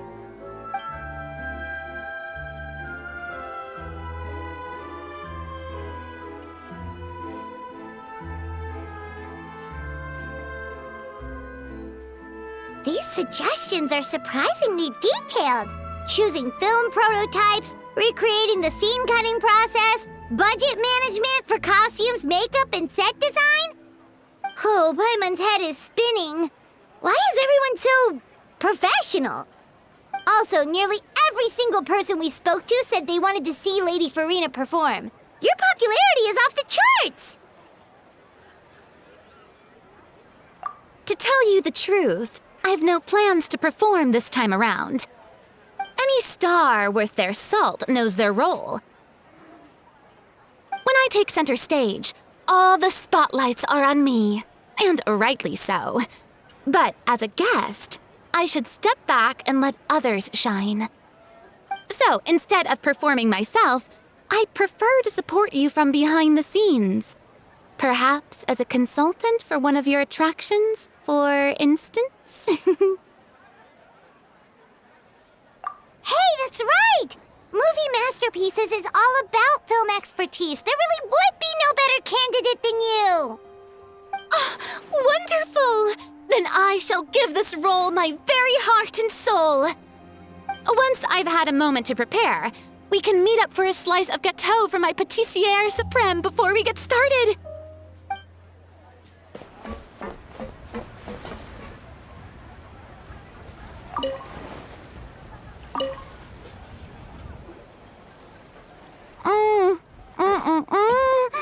Simply exquisite. As amazing as ever. Escoffier, have you ever considered starring in your own film? I can see it now. Val's en cuisine. A riveting tale about the art of extreme cooking. I'm sure it would be a hit. As it happens, I'm already doing something similar.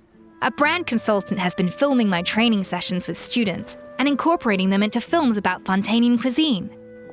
Oh, no. No. A documentary won't do. I'm talking about something with a bit more drama. Your experiences as a chef could be turned into a scintillating story. In fact, I'll even write it myself. Before you finalize it, please let me review the culinary terms, especially when it comes to how ingredients are handled, the timings and the quantities. Great! It's settled then. And actually, I think I'd like to bring in the Traveler and Paimon as directors. Something tells me that the three of you working together would really get the creative sparks flying. We could create something truly magical here. No problem! That said, now that we've been granted Director Farina's approval, we'll really have to step up our game.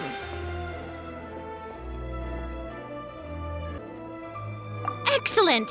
I believe in you both. The gâteau was sublime as ever, Escoffier. Now, about time we got to work. I'll start drafting the script on the side while serving as the consultant for movie masterpieces. Wish me luck!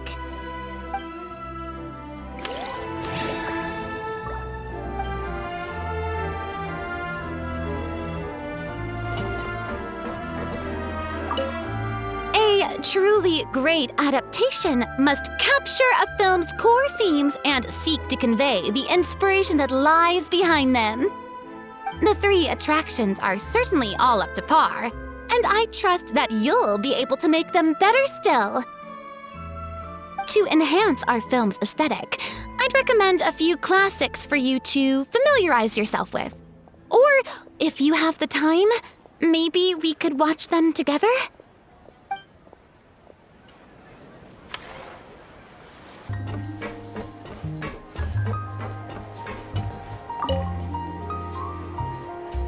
Mm. 大事なお友達の姿を検出。会話モードオン。旅人パイモン、こんにちは。知り合いの監督が気晴らしにって私たちを誘ってくれたの。チャージするのにいいチャンス。私たちっていうと、あれ、リネは？お兄ちゃんが悪いの。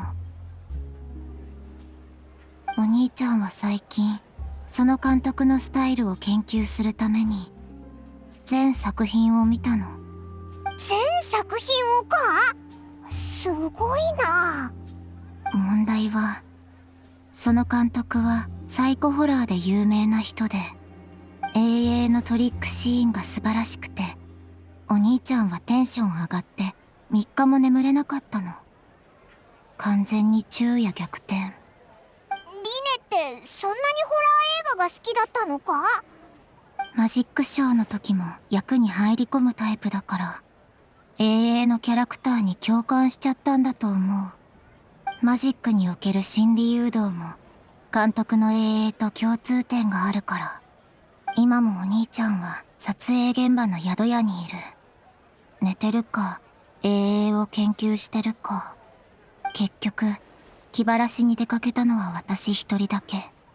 なんだかリネの知られざる一面を知っちゃったような気がするぞ。見たければお前だけで見ろ。おいらは嫌だぞ。私も同感。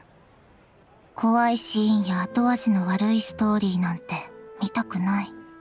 永遠はやっぱりリラックスして見られるものがいい。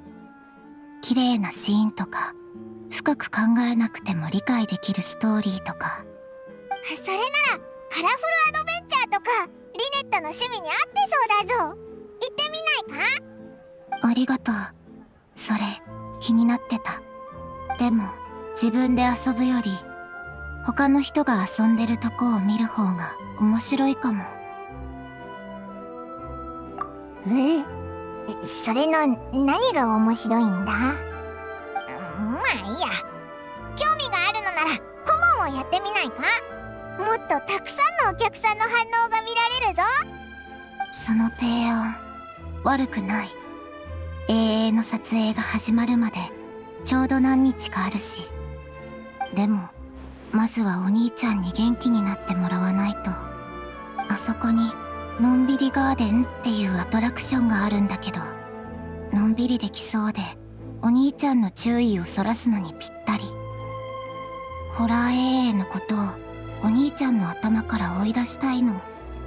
動物アシスタントが必要なマジックもあるから、これを機に修正を勉強してみるのも良さそう。おお、いい考えだな。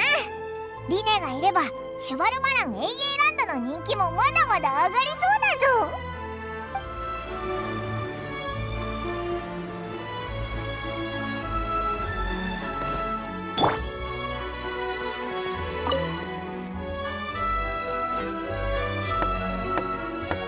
お兄ちゃん、ただいま。シュバルマラン AA ランド、面白かった。動物もたくさんいたわ。ホラー映画に没頭してないで、もっといろんなものを見てみましょう。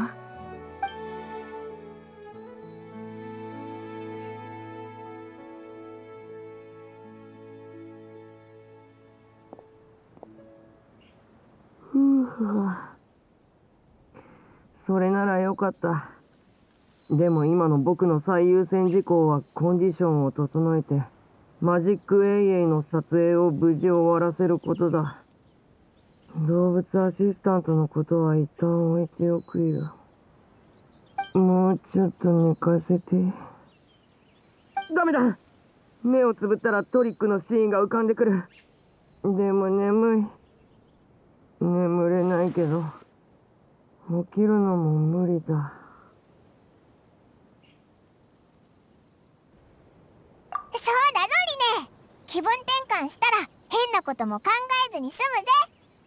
待って、旅人とパイモンもいたのかい？2人は AA ランドの責任者だから、私もあるアトラクションの顧問になろうと思ってる。それなら僕も行かないとね。2人の友達を応援するためにも。ちょっと待ってて、身だしなみを整えてくるから。やっぱりお兄ちゃんにとって旅人の優先順位は最高レベル。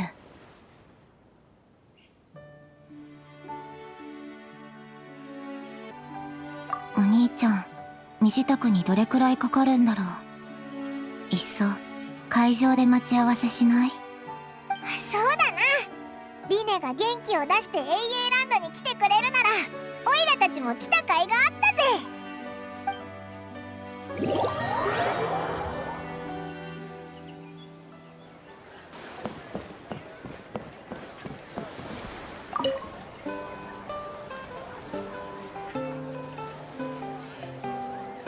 旅人パイモン、招待ありがとう。ここで遊んで可愛い動物たちを見てると疲れが一気に吹っ飛んだよ。リネットもお気に入りのアシスタントを見つけたみたいだね。ぷくぷくじゅう、フレミネもよくこの子たちと触れ合ってるしぴったりだと思う。リスはお利口さんでいい子だってお父様が言ってた。悪くない。ん？見たことのないキノコもいるみたいだな。引き取っても大丈夫かい？多分ダメだ。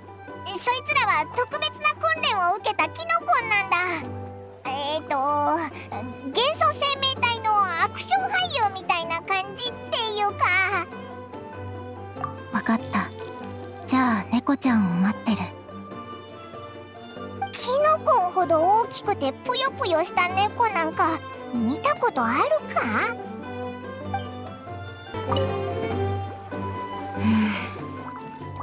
のんびりしてる動物たちを見てるのは確かにいい気分転換だな。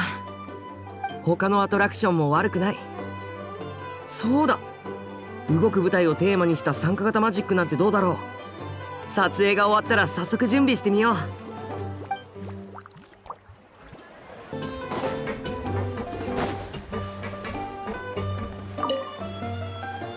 お客さんが乗り物に乗ってる時の表情最高。これからの公演でもお客さんのああいう顔が見たい。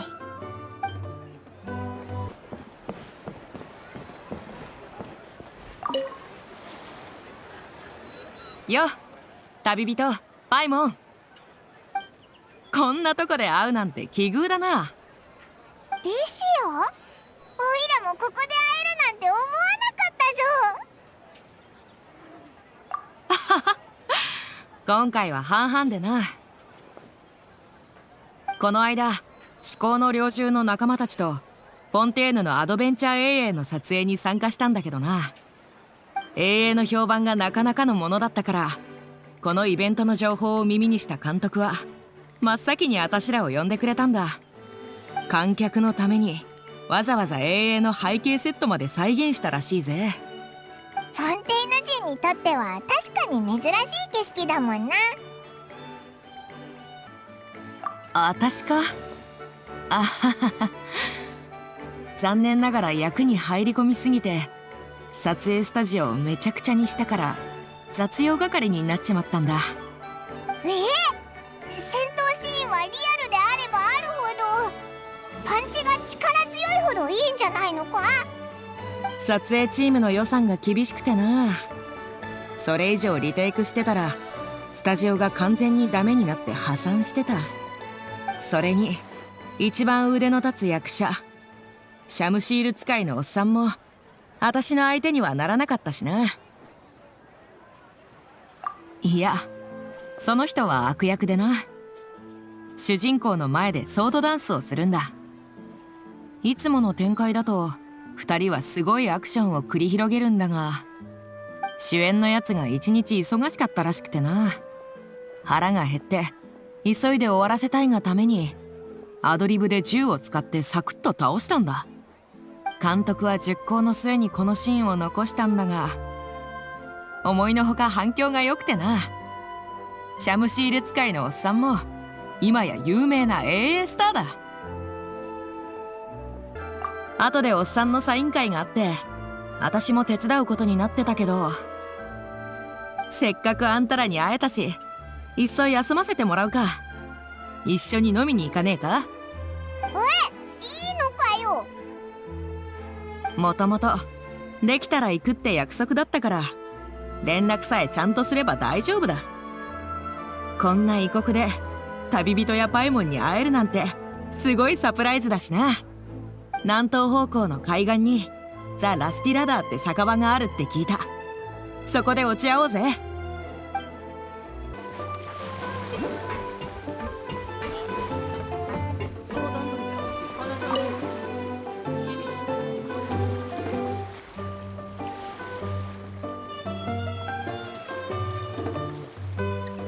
来たか。サンライズ・イン・ザ・フォグを注文しておいたぞ。バブルオレンジのジュースがベースで、ロマリタイムフラワーとサウマラタハスのエキスが入ってる。パイモンには雲の上のソムノロンス、有印炭素のミルクティーでフォームミルクとアイシングクリームが乗ってる。どっちも美味しそうだぞ。初めて来たのに詳しいんだな。飲み物の名前ちんぷんかっぷんだったぞ。あたしらの業界じゃ知らないものに慣れて新しい環境にさっさと溶け込まなきゃならないからな。テーワット各地の酒場にはそれぞれルールがあるが、バーテンダーとの会話には共通したテクニックがあるんだ。それはそうと、安定していつも通りの仕事が来る状態ってのは安心感も大きいけど、長く続けると飽きてくる。でもあんたらと一緒にいるときはいつも予想外のことが起こる。ワクワクするし、やる気が湧いてくるぜ。最近何か面白いことはなかったのか？教えてくれよ。どこから話せばいいんだろうな。よく考えてみると大変なことばっかり起きてたよな。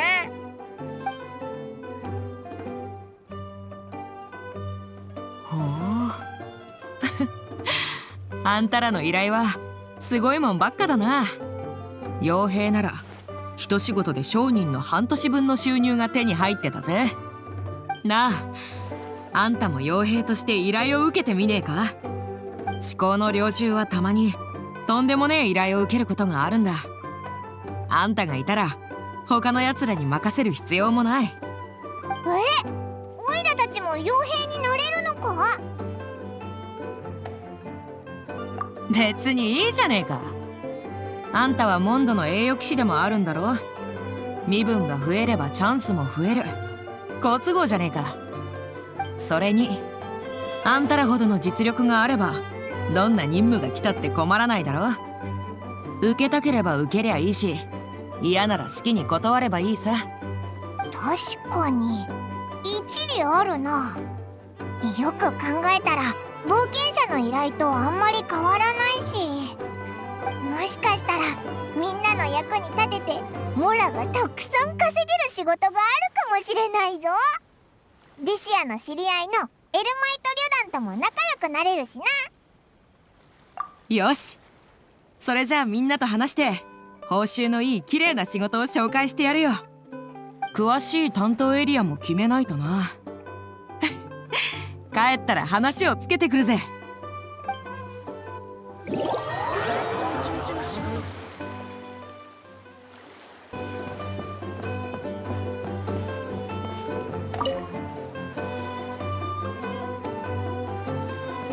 旅人パイモン、いい知らせだぞ。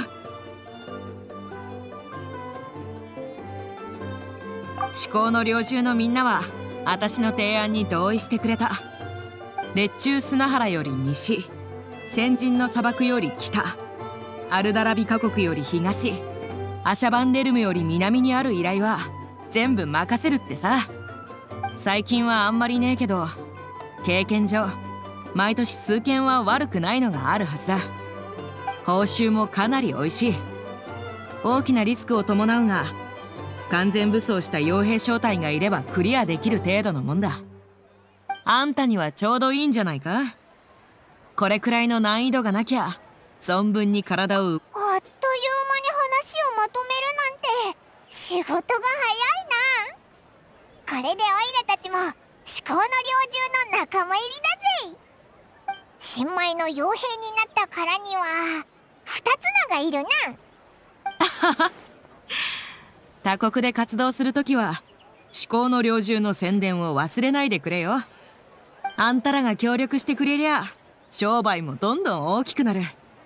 とにかく良さそうな仕事があったら各地の冒険者協会に手紙を送るから忘れずに受け取ってくれ。うん、わかったぞ。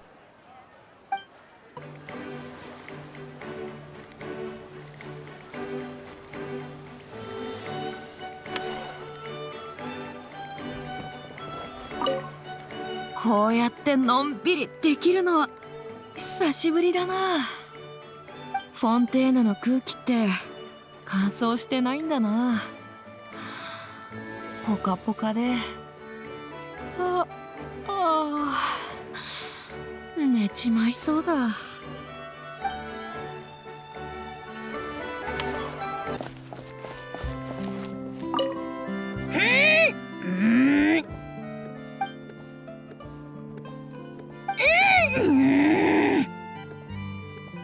Come on. Just spit it out. Denise, you big dummy! You fell for it, huh?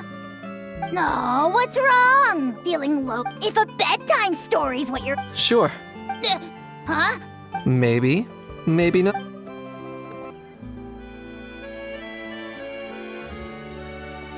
Hey, everyone! We're not late, are we? No, you're just in time. Well rested, I trust? A great way to stay energetic, certainly. We received word from Mr. Argenteau yesterday, confirming the time and location of the transaction.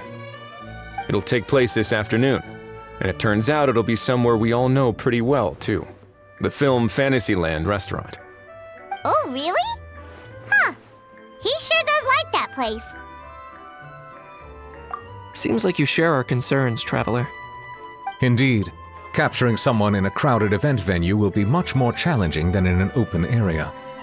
The criminal might try to blend in with the crowd, or even escape by taking hostages. In light of this, we've had to make additional preparations.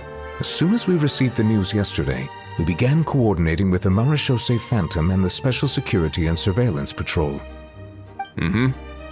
We'll be deploying lots of undercover agents on site.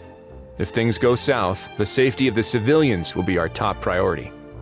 Of course, fingers crossed, everything will go without a hitch. I noticed a bunch of familiar faces from the previous case, like Captain Chevres of the Special Patrol, so I'm feeling optimistic. We'll trust your instincts, then. Oh, yeah, and by the way, we've also been in communication with Miss Lapine Pauline and Miss Navia. The Spina di Rosula will provide support within a controlled scope, so there's no need to worry. The only potential issue is with Miss Escoffier. You know what, that might not be such a bad idea. All right, no more jokes. Miss Escoffier has made it clear that she doesn't want her restaurant to suffer any losses as a result of this operation. But, well, I have a feeling things might not go quite as smoothly as she hopes. To be honest, we shouldn't have dragged you into this in the first place, and it's caused you quite enough trouble already. The Fontainian authorities should be able to handle the rest from here. But still, I'm guessing you'd like to see how it all turns out. Well then, feel free to head down to the scene, but just stay alert and play it by ear. You won't necessarily have to do anything. Unless things go pear-shaped, of course. I'll do my best to ensure that things don't escalate to that point. Of course. There are still a lot of unanswered questions, but our intel so far indicates that the culprit's from Natlan. Plus, I'm already a witness in this case. Might as well see this thing through to the end. That's the Kanichi we know and love!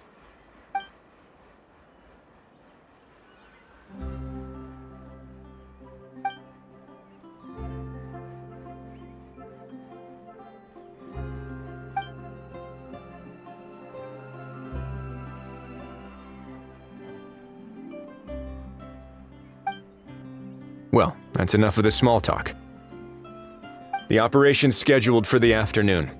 If we're quick enough, we'll even have time for a few cups of tea before we leave.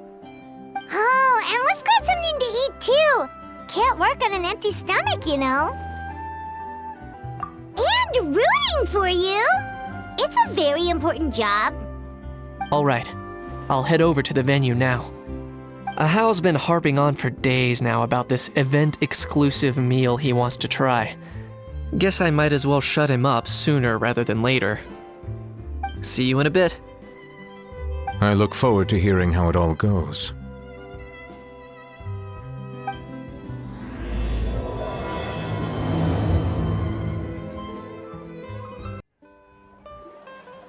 This beach seems to be getting livelier by the day.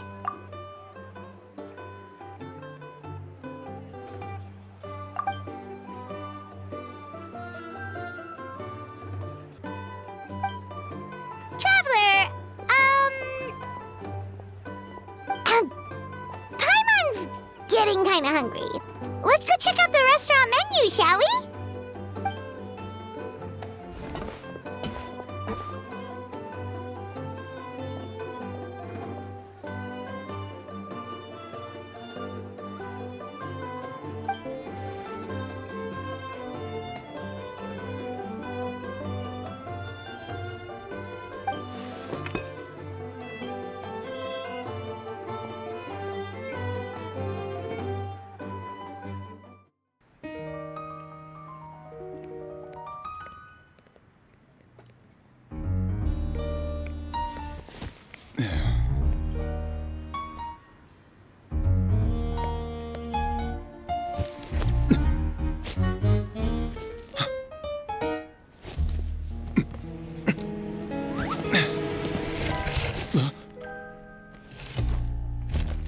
Your friend thought you might be thirsty.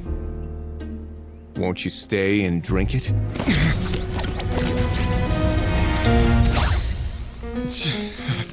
I tend to steer clear of drinks left out in the open.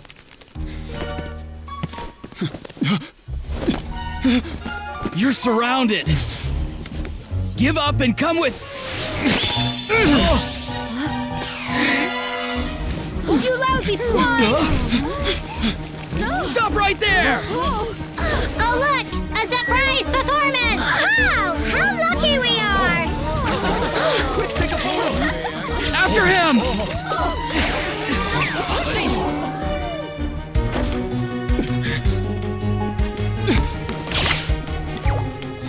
Sorry, my guy. Unlicensed and illegally docked. This boat's not going anywhere.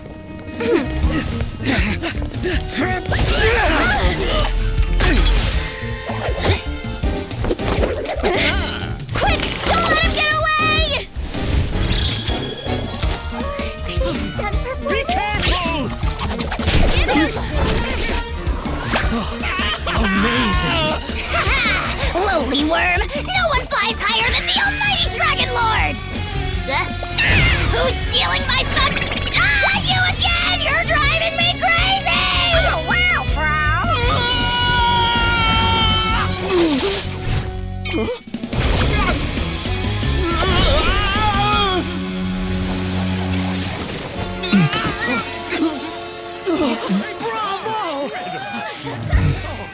All right, that's a wrap.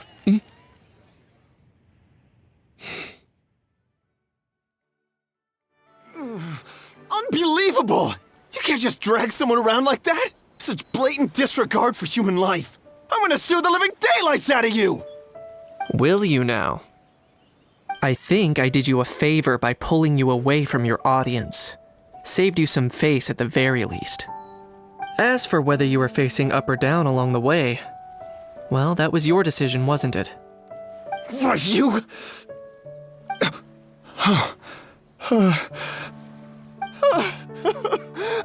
All right, I admit it. I was in the wrong.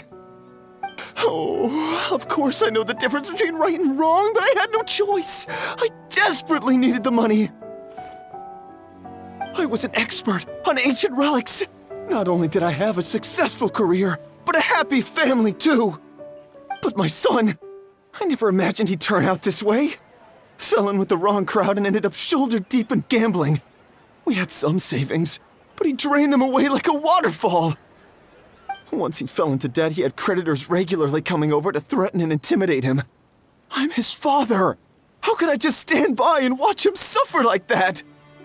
Oh, my son is about the same age as you are. If only he could have turned out more like you. That's the only reason I needed the money. Please, believe me. You... Please, kid, I'm begging you. Help me. I see you're from Natlan too. That makes us brothers. Please, have mercy. I still have a chance to help my son straighten himself out. But only if I get back. If I go to prison now, he'll be doomed, I tell you, doomed! And isn't standing together and fighting for a better future what families do? Our fate is in your hands, young man. Please, have a heart. Something wrong, Kanich? Gone soft, have we?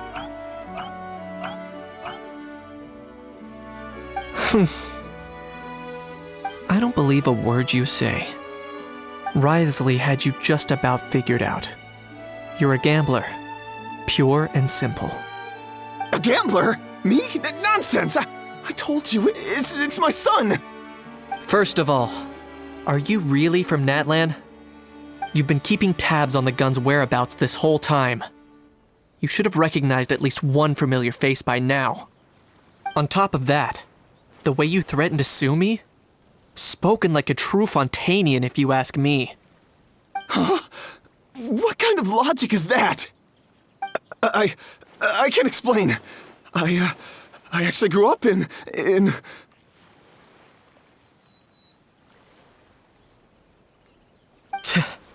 I don't want to hear another word. Ahau, here's your chance. Shut someone else up for once.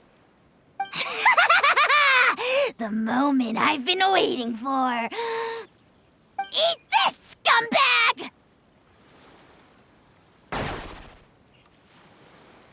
Being a compulsive liar is one of the hallmarks of a die-hard gambler. I bet you're just a Fontainian pretending to be from Natlan. Even if you have any friends or family to speak of, I'm guessing they've long since cut all ties with you. And you have your depraved ways to thank for that. Of course, I might be wrong.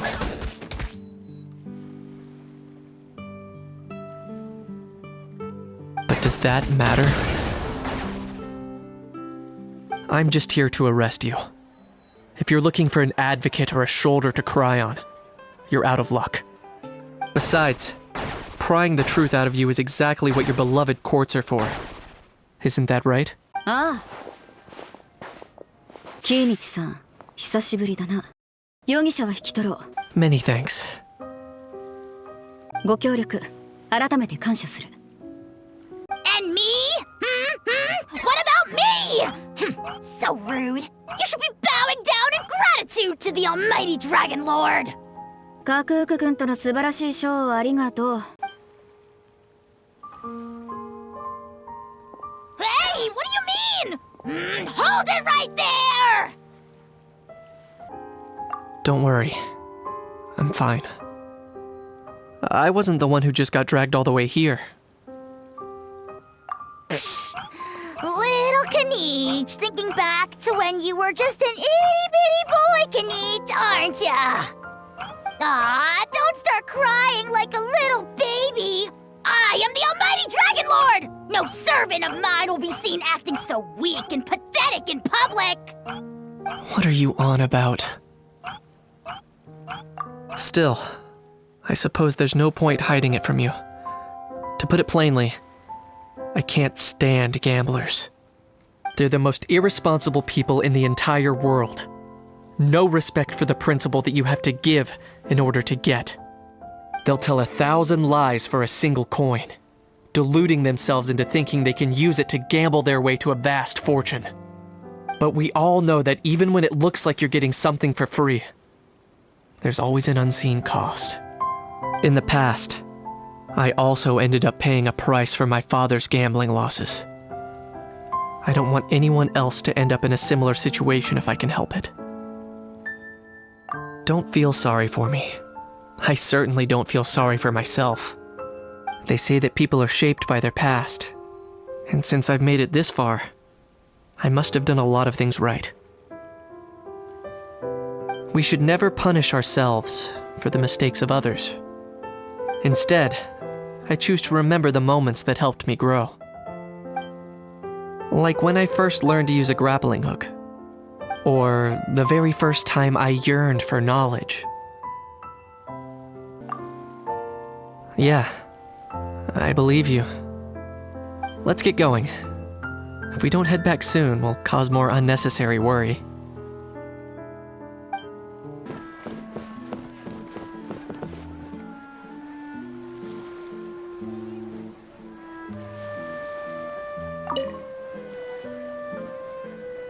Yay! Traveler Kanichi, you're back! We just saw Chevro's taking the criminal away! She looked pretty pleased with herself. So after so much running in circles, turns out he had no fight in him, huh? Guess running away was the only trick up his sleeve. Oh, also, Risley said to let you know that he's already left. He went to report back to the Palais Mermonia. Apparently, the Mari show say Phantom's preparing to carry out an in-depth investigation into illegal gambling activities. Sounds like they'll have their hands full. Anyway, that's for the Palais to worry about, not really our concern. 質問攻めに合わないうちに逃げたとしか思えないけど。ま、いつものことね。Hey, it's not like you to give up so easily, Charlotte. 実はいい写真がたっぷり撮れたの。これなら一面を派手に飾る記事が書けるわ。ということで、早速写真を現像して記事作成に取り掛かりたいから、お先に失礼するわね。Make sure you pick the best shots of Paimon. Oh, already gone. Hope she heard that. Yeah, you're right. But what took you all so long to get here? Did something happen? What? Rumors and slander! When have I, the almighty Dragon Lord, Kahulahau, ever sunk to such sniveling? Often, actually.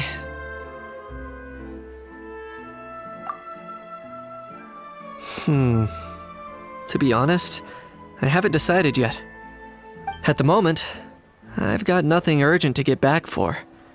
And, in any case, the court might need me to testify again. Plus, that gun's still a key piece of evidence. I'll probably have to wait until the case is closed before I can return it to Natlan. So, I guess I'll be sticking around to enjoy the beach a little longer.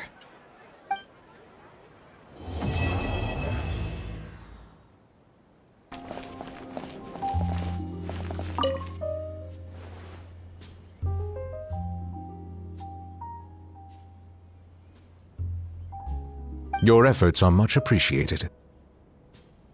Sounds like I'm no longer needed here. Guess I'll be on my way. One moment. As a key witness, you may be called upon to attend the follow-up trial, Mr. Risley. Oh no. For real, bro?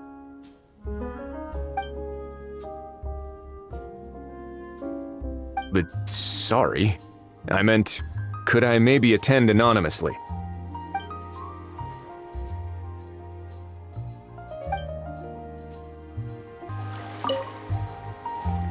Earlier on, that lady with the pink hair took a picture of a Hao and Kakuku together.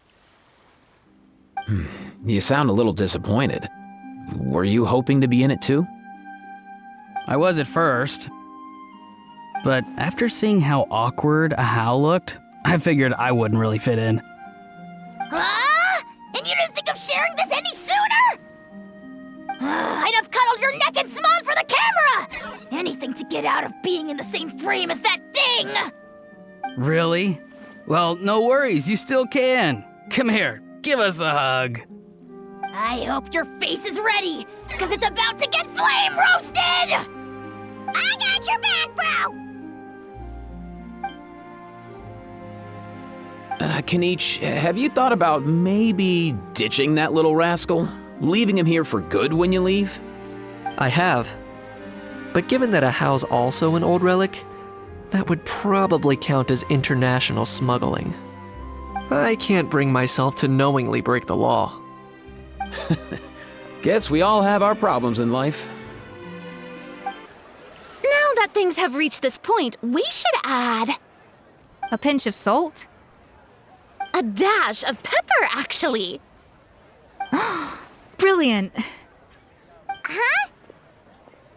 You two aren't talking about a new dessert menu by any chance, are you?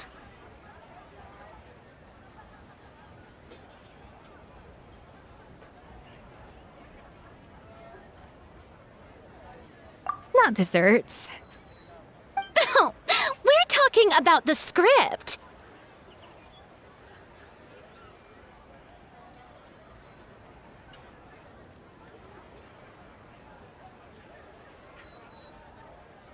Oh, my dear partner, photographer, rookie director. Our creativity must keep up with the overflowing enthusiasm of our fans. There's no room for dull scripts on my stage. Plot twists should strike the audience like a cloud of pepper, leaving them sneezing in surprise. Achoo! The same logic applies in catering. I once heard Miss Emily mention that pepper could be used in perfumes. Perhaps I could find a way to make it work in desserts too. A peppery kick to complement the delicate sweetness of cream, perhaps. Wow, the two of them seem to be working together so well! I'm struggling to imagine what a pepper cake would taste like, though. Well, well, what do we have here? Escoffier's making a new cake?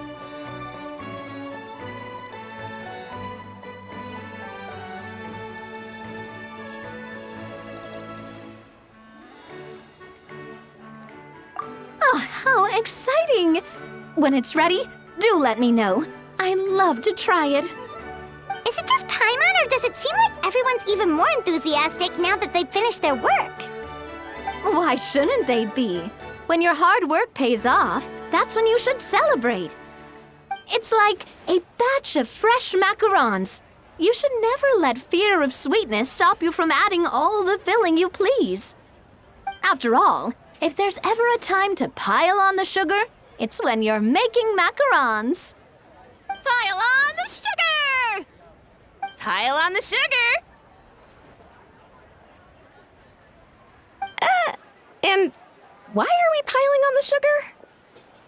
Lepine Pauline, you're here! Is it ready? Of course! It all went according to plan. Huh? Were you off on some kind of important task? I was indeed. Please accept this.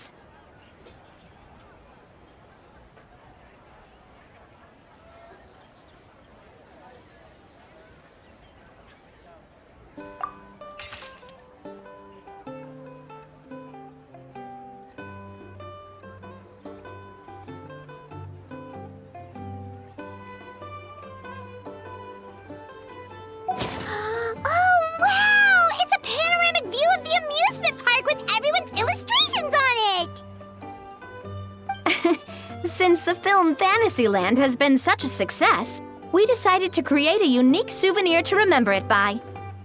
We built this park together brick by brick, So we decided we'd all contribute to drawing this map together too. To be fair, it was mostly thanks to Miss Lapine Pauline. She's our expert when it comes to drawing after all. But we all did our best to leave our own marks too. That's right! And on top of that, Traveler, I'm offering you a most special privilege. You get to add a mustache to my portrait!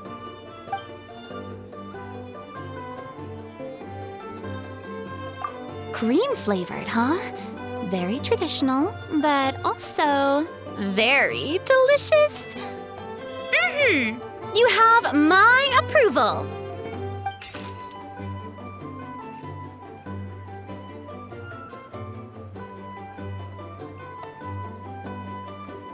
All right then.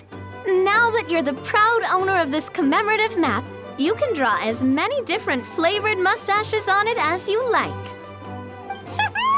Sounds like a pretty tasty map. We'll look after it well. Great! Your satisfaction is our #1 priority. Everything's all in order. Now it's time to relax. Forget about work and just enjoy the park.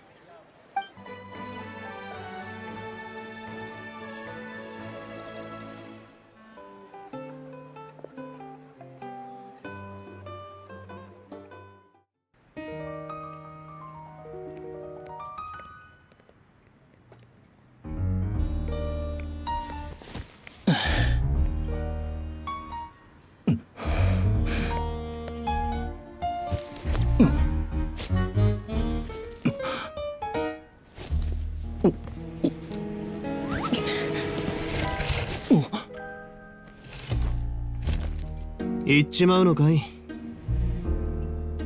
「飲まずに」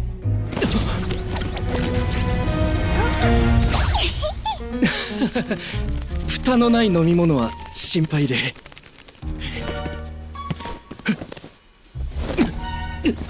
包囲している。おとなしく我々に。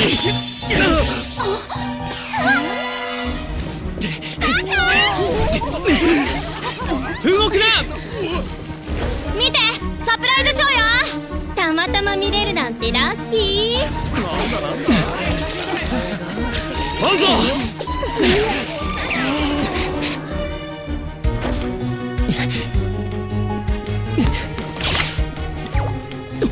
ごめんね。違法停泊船は乗客を乗せちゃいけないの。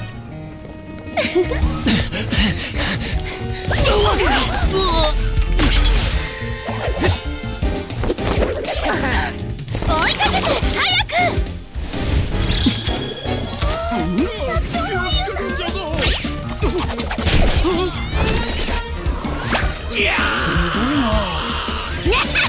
虫けらめ、偉大なる清流の上を飛ぶんじゃねえ。にゃ俺の見せ場がってまたお前かよ。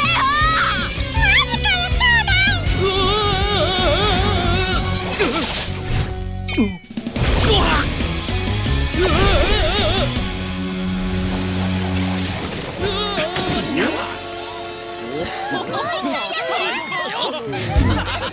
よし、撤収だ。